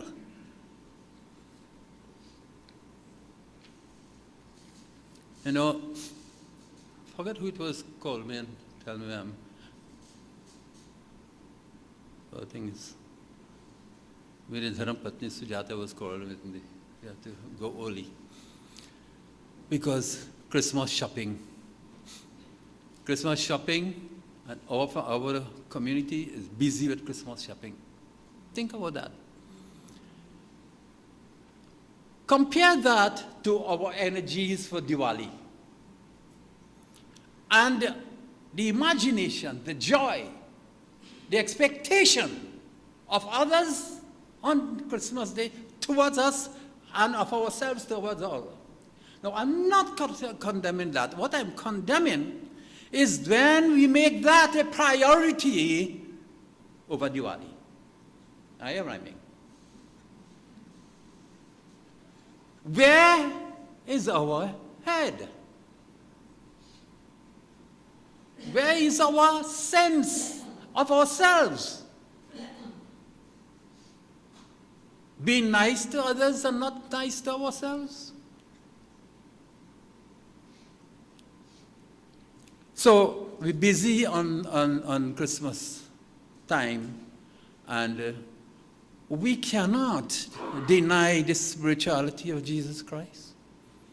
We would not, if he were here, hold him and put him on a cross. We won't do that. It's not in our nature. They have done it to us. You ever heard about the Inquisition of Goa by the Portuguese?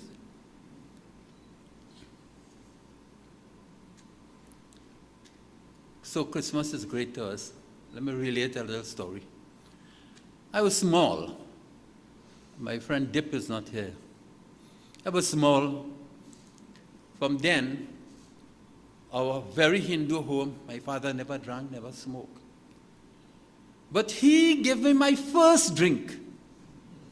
Because my brother is here.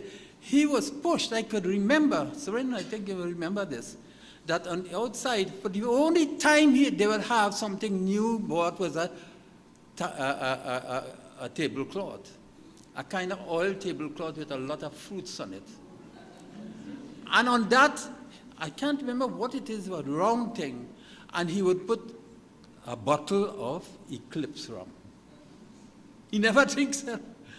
And a bottle of VAT 19, and one cider and one something else, and 3 stout. And he gave me my first drink.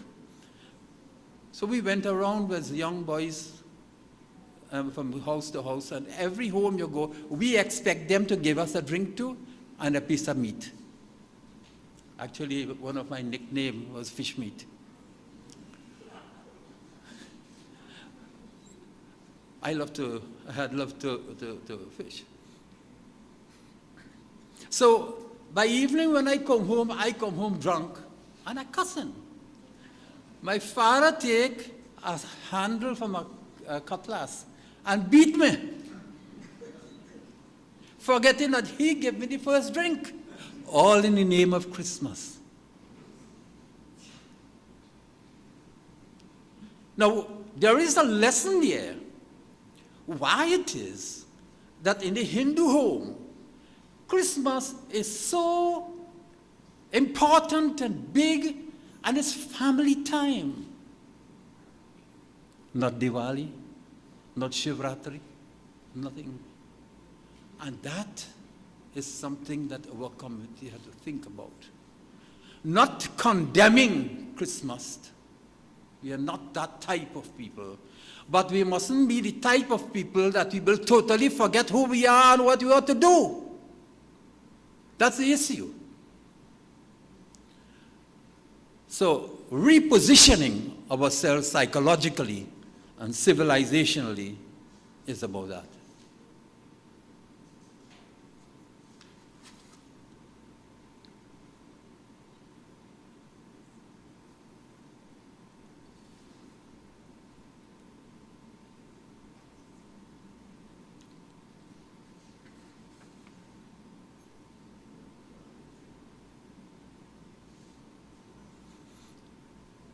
Our mandir's name is Ravi Mandir. Took some time for us to name it because the murti itself for us is Ram Vijay Muhurat, and it celebrates the end of 500 years waiting. Why? How many of you know why? This is the issue. This is the issue. We have not studied our own history. We read, actually, Trinidad, we call it Ramayana country. And we are unconscious about this 500 years that now I'm saying that we are about to celebrate Ram. For the 22nd of January, the consecration, the prana pratishtha of Rama Lala will be done on this birth spot in Bharat on the 22nd of January 2024, after 5 years, 500 years. How many years? Again? Again? Loudly. Yeah, I just practicing, I was a school teacher.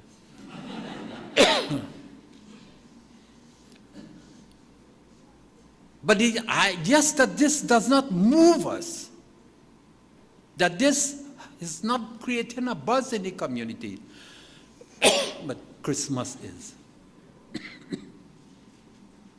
But Christmas is.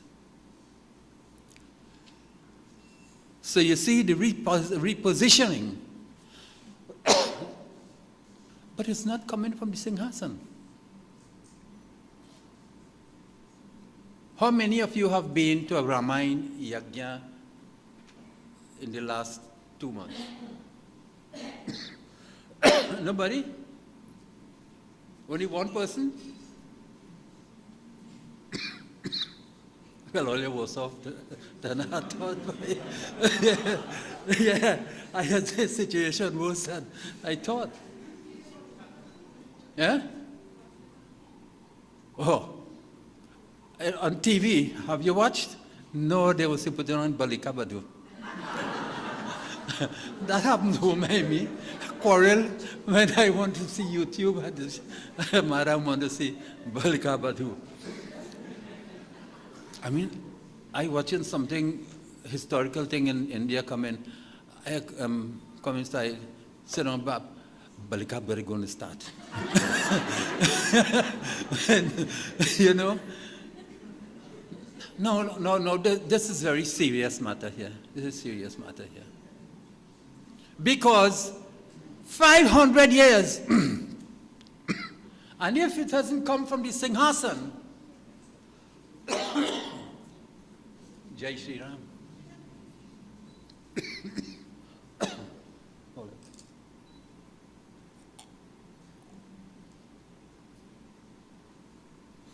Yeah, it's a tragedy.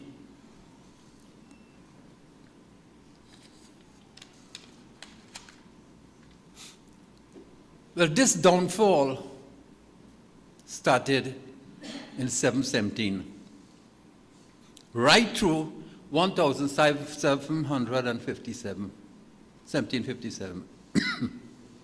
That is when the Mughals and Persians and the Greeks and them then started to invade Bharat.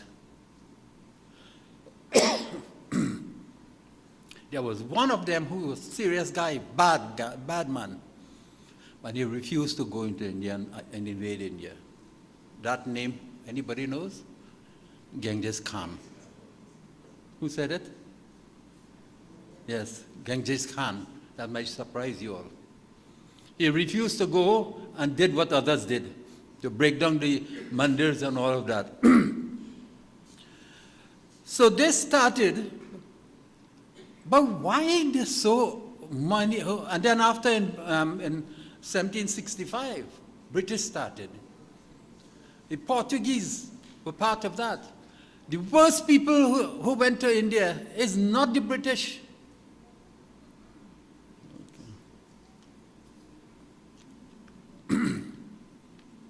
It's the Portuguese. There's a book called Inquisition in Goa. The writer, Mr. Pilorkar, he was in some circles. He gave me 2 books, knowing that I'm coming back to Trinidad, to keep it there because he expected the books to be banned in India. Imagine that. And it talks about the Inquisition in Goa, where the worst set of breaking down of mandirs and all of that. Up to now, there is one of the big saints buried there for about 300 years in a church. So we have to understand why they used to go. As a matter of fact, everybody knows that when Columbus started to discover the New World, he was moving west to find East India.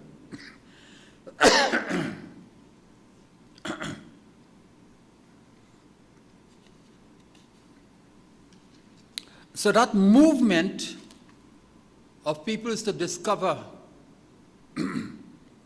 was not only to go and discover on an excursion, it was to steal, destroy, and colonize. I want you to hear what Lord Macaulay wrote. He was we have a place called Macaulay here.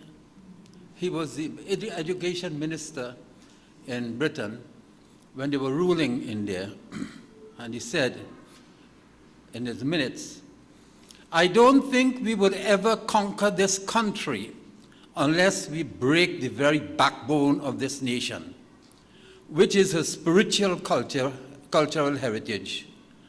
I propose we replace her old and ancient education system." Now, understand, when they destroyed the Gurukul system, they destroyed the education system of Hindus. You know the Mughals, when they came, what they did at Nalanda, burned down libraries. What it is that interests a people who come into rub and steal, okay, but to burn down libraries too. That is the point. Why were they interested in burning down libraries? Yeah, kill too, break mandirs, kill us too. But why burn the libraries? This is something we must think out. It is because they were conscious of the civilization. And the repository of the civilization were the Brahmins whom we condemn today. Because they were the living embodiment. And in the libraries, there were the written records and embodiment of the learnings and understandings and the findings and all of that. So when you burn down that and kill the people and Brahmins used to learn the Vedas and all that by heart. I know one person personally, we used to call him Andha. No, we used to call him, what do you call that? He's a blind saint. We used to call him, that name I forgot. Vidur, not Vidur. Oh gosh, man. Surdas. We used to call him Surdas. And he used to be on the platform. And somebody would pass and say, Siarama Mai Sabajagajani, and from there he say that and take her from there and start to sing, right, going, until somebody come and say another verse from some other part, and he takes that and he going, and he's a blind person. These, our people from our civilization, the IQ, the intelligence, the perseverance that they had and displayed, we don't believe we can do it because we've not seen it. I'll tell you, students who I sat with, they had that faculty. They had that capability, and they were from the villages. I went to some of their family weddings, and when I saw where they were living, you'll think they have rickshawalas. But in Sanskrit University, these guys were amazing. So we have that genes. That doesn't mean we must throw away our dhoti and wear jeans. But we have that. We have that. So repositioning, we can expect it from ourselves. We can expect to build a civilization here according to these high principles. But we are only seen at a low level.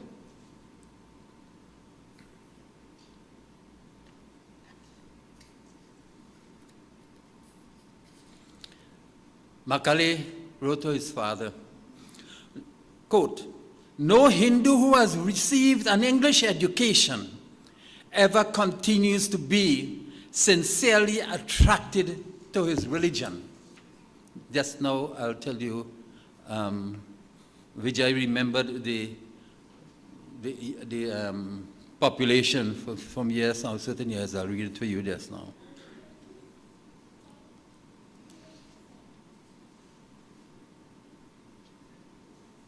So we have to ask why Bharat was targeted from 17 to 1947.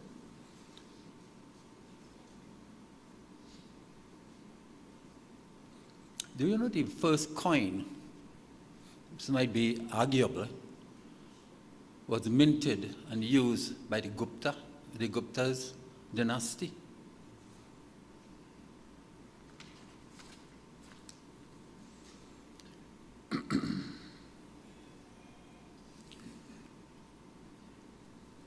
So we must have something to be able to ask ourselves for this big leap. So, okay, let's look at what's happening where we come from to gauge what we can do. I remember when I now started on the board of Ansa Makal,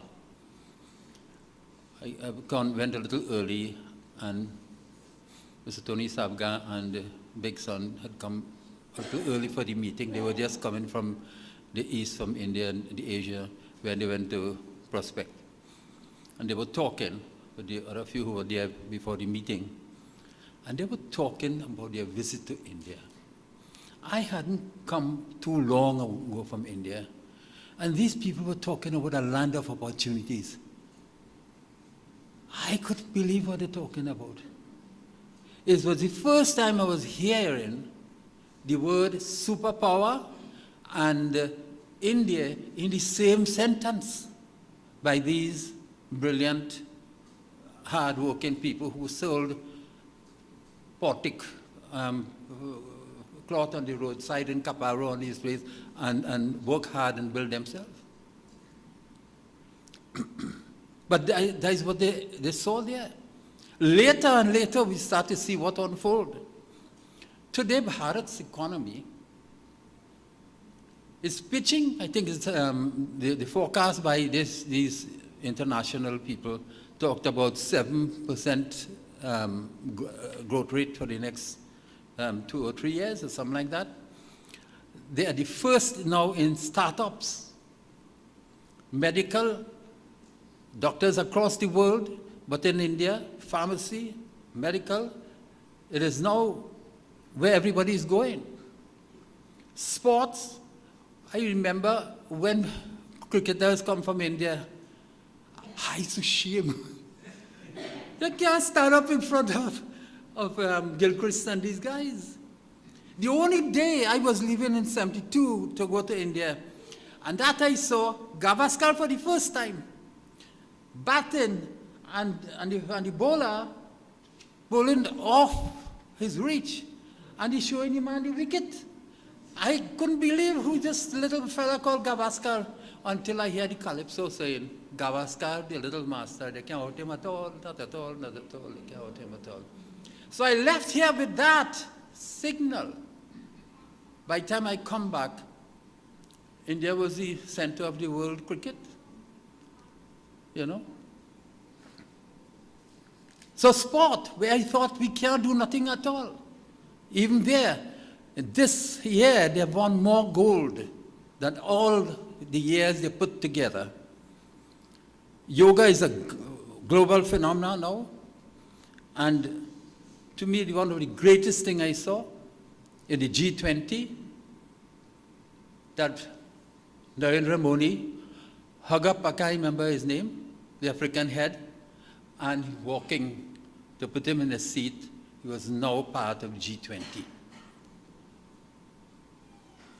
No other leader did that. It had recently in Indonesia, all of G20 there, but it happened in Bharat. It had special meaning to me because I live in Trinidad and Tobago where the two main races. Give Modi a big round of applause, man.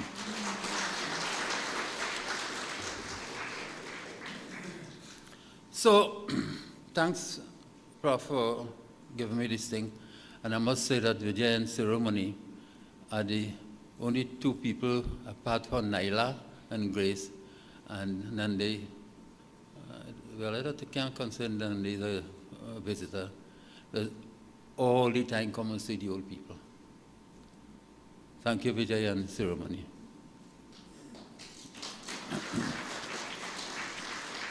So I'm actually one disappointment I have with Vijay.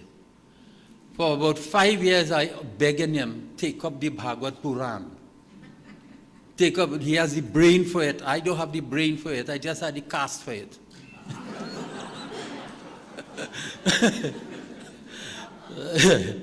No. So it's a public announcement now, Raviji. So, 1890, Hindu population was 92%.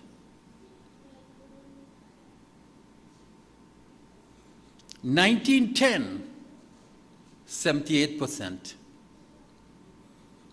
2000, 58%. 2022, 18%.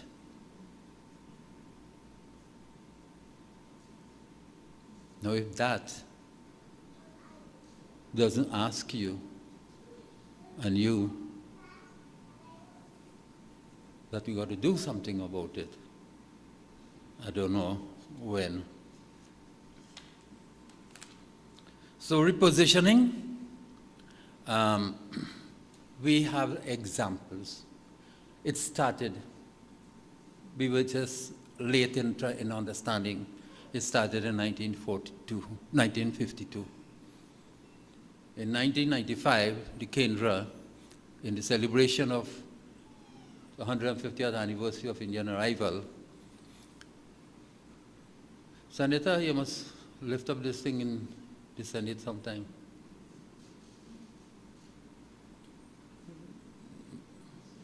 A strong Hindu in the Senate, a good start. Senator Deruta Timal.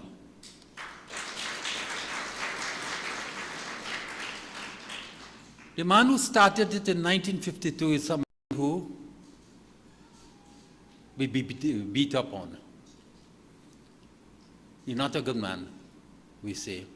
I want you to tell me which good man or woman in Trinidad, Hindu, do more for Hindu Dharma and the people of Trinidad than this man, Badis Sagan Maharaj.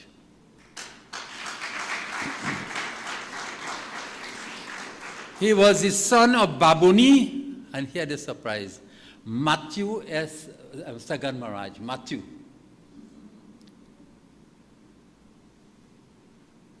At 13, his father and uncle were murdered.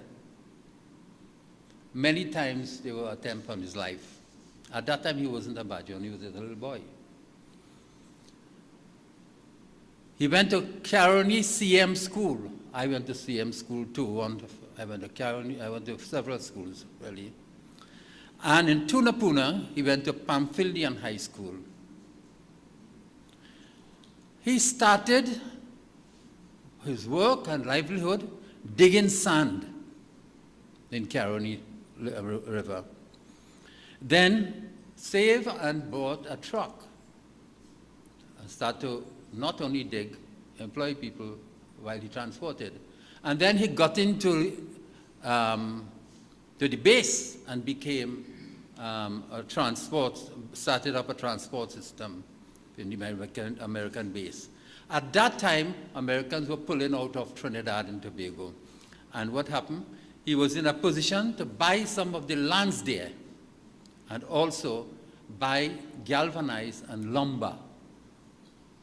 And something happened.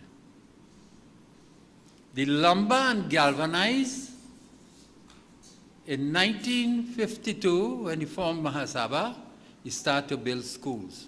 He built 6 schools, if I remember well, within 2 years. What do you think?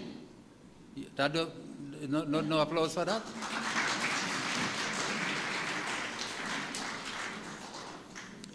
Look at this.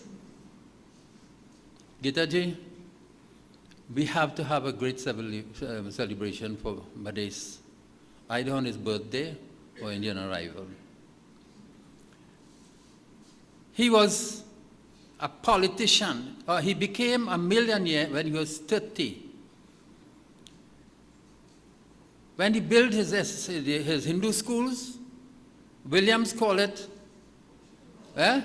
cowshed. I benefited from, actually, when plenty people come home. I don't know if Suren remember, but for Pitripaksh, Pa and Suren, you're small, and the boys will sleep in the cowshed with the cow. He became a millionaire at 30. But I was saying in the school, from cowshed to premier schools.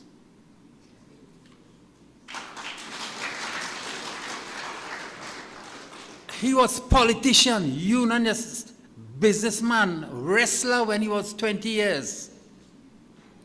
And he supported steel pan in Curep, because that's where I used to jump up when I was that age. Okay. Janmastan, Prana Pratishtha on 22nd, 24th, destroyed in 2016. What did I say? 1816. Masjid built on it in the same year. Hindus broke down that masjid in 1992. It was in court since then. Until they finally got permission to look at the foundation, and they discovered a lot of rubbles from previous mandirs, ancient mandirs. And therefore, it was then handed over to, back to the Hindus, and it was built. I want to say, the Indian government never touched it until Narendra Modi came to do that. We will have it because he is there. He deserves some applause for that. So I just want to suggest the next thing we saw in there, we saw ourselves here, that we had worth, we had literature, we had spirituality, we had worked hard, we built families, we built home.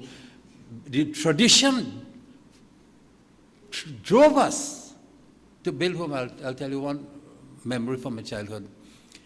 By Dongwai Siratan Dara, they had a standpipe where we used to go to full water. And in there, at some time, there was a a gentleman down the road who he was kind of middle-aged and thing, but he then had a young wife also. So the young wife is a Tanya Mari, so I'll give picong to the older person. One day she got angry by the standpipe, and I was there. And she said, you could marry by paper, that is you. I married under bamboo. And now everybody started to take the old lady's side. This is not a simple thing. It is an idea of the tradition fighting back at the European system, because our people, sindoor, and going around the fire, and taking the vows, these were the essential. You could marry at paper, guardian paper, whatever paper, but if you didn't marry, it was not valid. If you didn't marry it under bamboo, it was not married. So you see, that incident demonstrated a kind of standing up for the culture, the religion, the ideas, the idealism. So,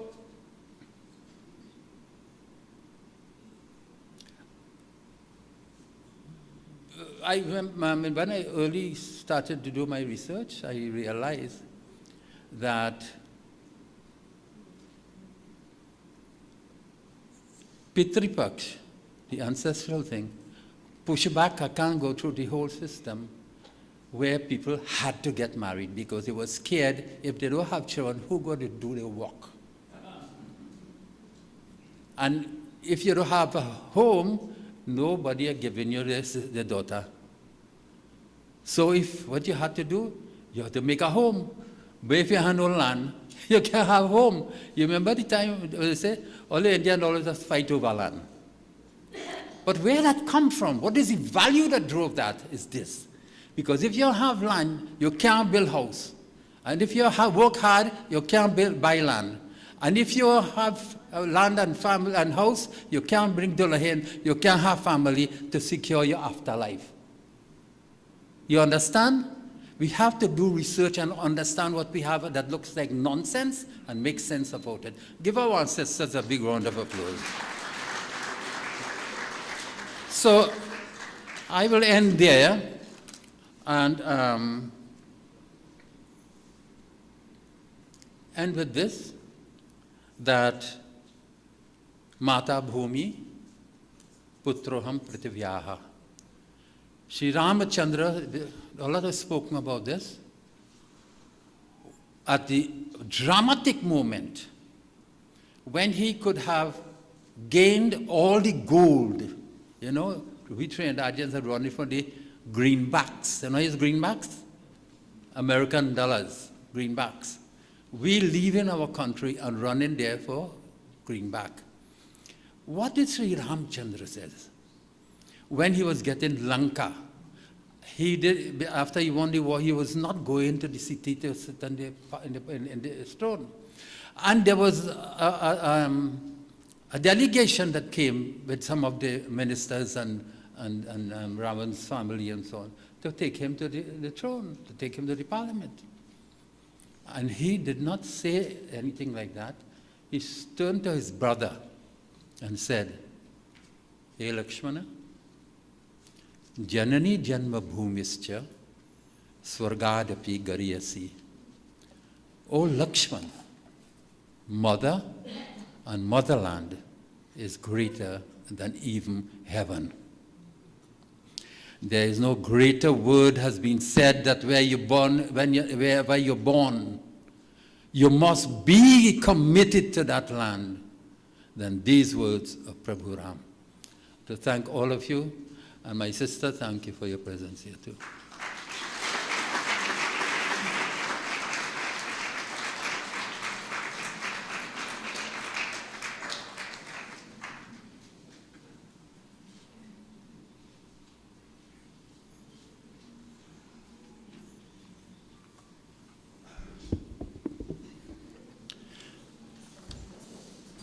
Thank you, Ravi G. Quite a broad spectrum of his work and thought. It's my pleasure now, in fact, to do all the thank yous. But as G was speaking, I was trying to remember the date, which I don't. When I first met him, it was December, the first week or second week of December in 1983. Almost exactly 40 years ago, I first set eyes on him. And I can't forget, I was told, I had come back on November the 1st from specializing abroad. And within a few weeks, I was told about this guy down in Londonville who I must see. I'm not going to tell you the whole story, G. It's all right.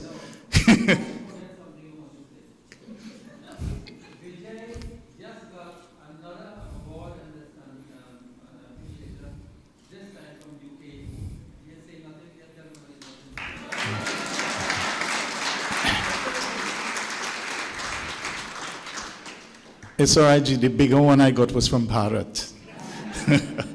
And I was told that there's this guy I must see, and he's at Londonville Mandir. But those were not days of cell phone, and I had no phone number, so I just drove down Londonville one day. It was way during the week, a little after work, about 4 or 5 in the afternoon. And I saw this skinny, lean fella, bare-backed, walking in the yard. And that was my first darshan of Ravi G. But anyway, let's get back to my duties here. I have to thank people, and I said that we leave it for the end because I didn't want it to be repeated all the time. First, to thank the family of Gauri Rampasad for being here. She played such a significant role in his life. To thank Rana Mohip and family. He has always given expert musical support for the Kendra. The poet and playwright, Dr. Intu Springer, who is really a true sister of the Kendra and of Ravi G. Ravi G's siblings and members of his family who are here in support. And then many of his own, I would say, chelas, or those who came under his training in camps, much like Swami G, Derub G, Pandit Bisram, a lot of others. I wouldn't go through all the names. And also representatives of so many groups with which he's associated. The Chinmaya Mission, the Amarjot Mandir, and I saw Pandit Amar here, the Paramdham Ashram, the Vishwanath Hindu and Social Cultural Organization of Sangre Chiquito, the Shaka Shakari Sanjeev Ni Mandir, the Harijan Mandir, the Diwali Nagar, well, the president is here, Derub Ji, and his Dharampatni Gita, Seva Titi, the Hindu Swayam Sevak Sangh, the Dattatreya Yoga Center, Astral, the Association of Traditional Religions, the Varsha Pratipada Sansad, the Jahaji Massacre Walk of Determination, the Satya Sai Organization of Trinidad and Tobago, and I hope I haven't left out any, but if I have, my apologies, but we all delighted to have you here and to grace this such a special occasion for Dr. Ravi G. So I will hand over now to Geeta Ji to close the proceedings.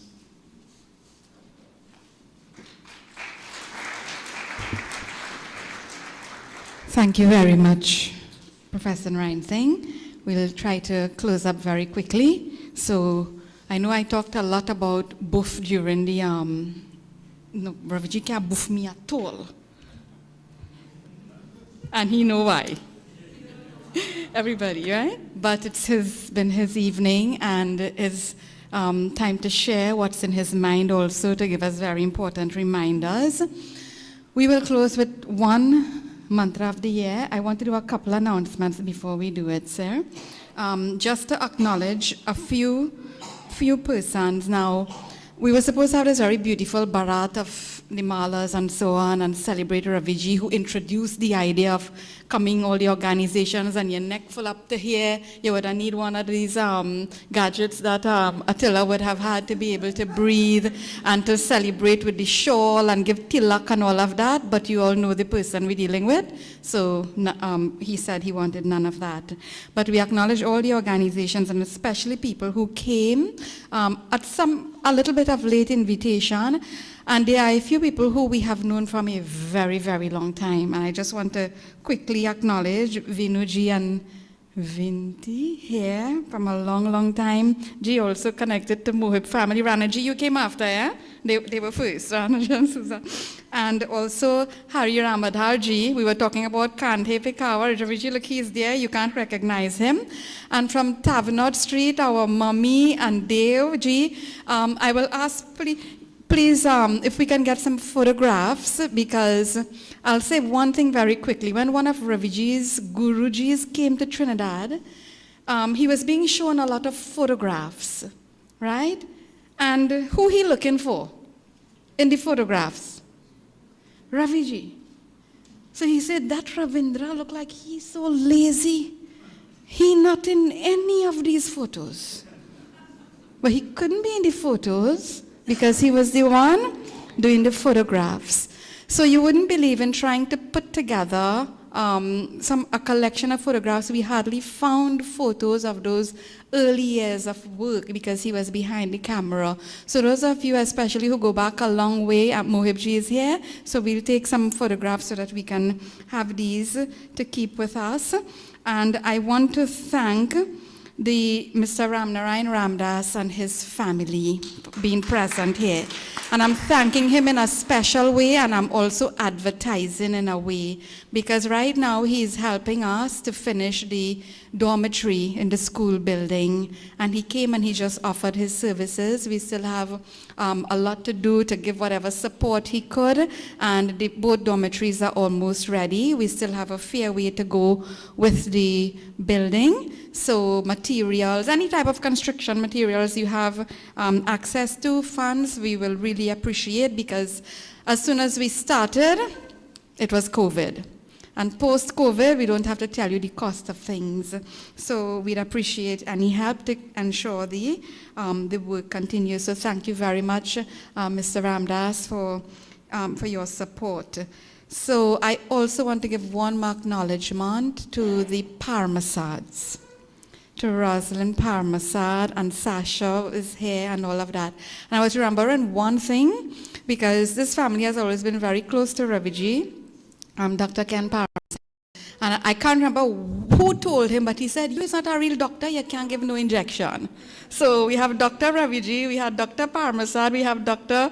Tiwari, so many doctors here, but the real doctor, Dr. Professor Narayan Singh, because he could give injection. So thank you all very much. And of course, Gideon G, we thank you for your presence here. He's putting together a documentary, keeping archives. It's so very important, and we are recognizing how important this is now, so we want to try to record everything as much as possible. And our respected and cherished elder, Shri Bab Gopiji and Dharampatni and our Ganga Kibeti, everyone, all of you, thank you for your presence. So our closing mantra this evening is actually the very first mantra of the year that Raviji would have shared and given to us and taught us in the year 1985. I will not say how small and young I was at that time. And it's a mantra that really calls for personal responsibility. And this is the critical need right now for all the changes that we wish to see in our society.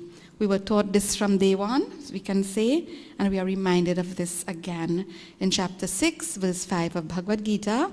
We will chant, Ceremonial will lead us in the chanting and say the English line so that we can all repeat. Everyone please stand as we chant Mantra of the Year 1995 as our closing, 1985 as our closing mantra.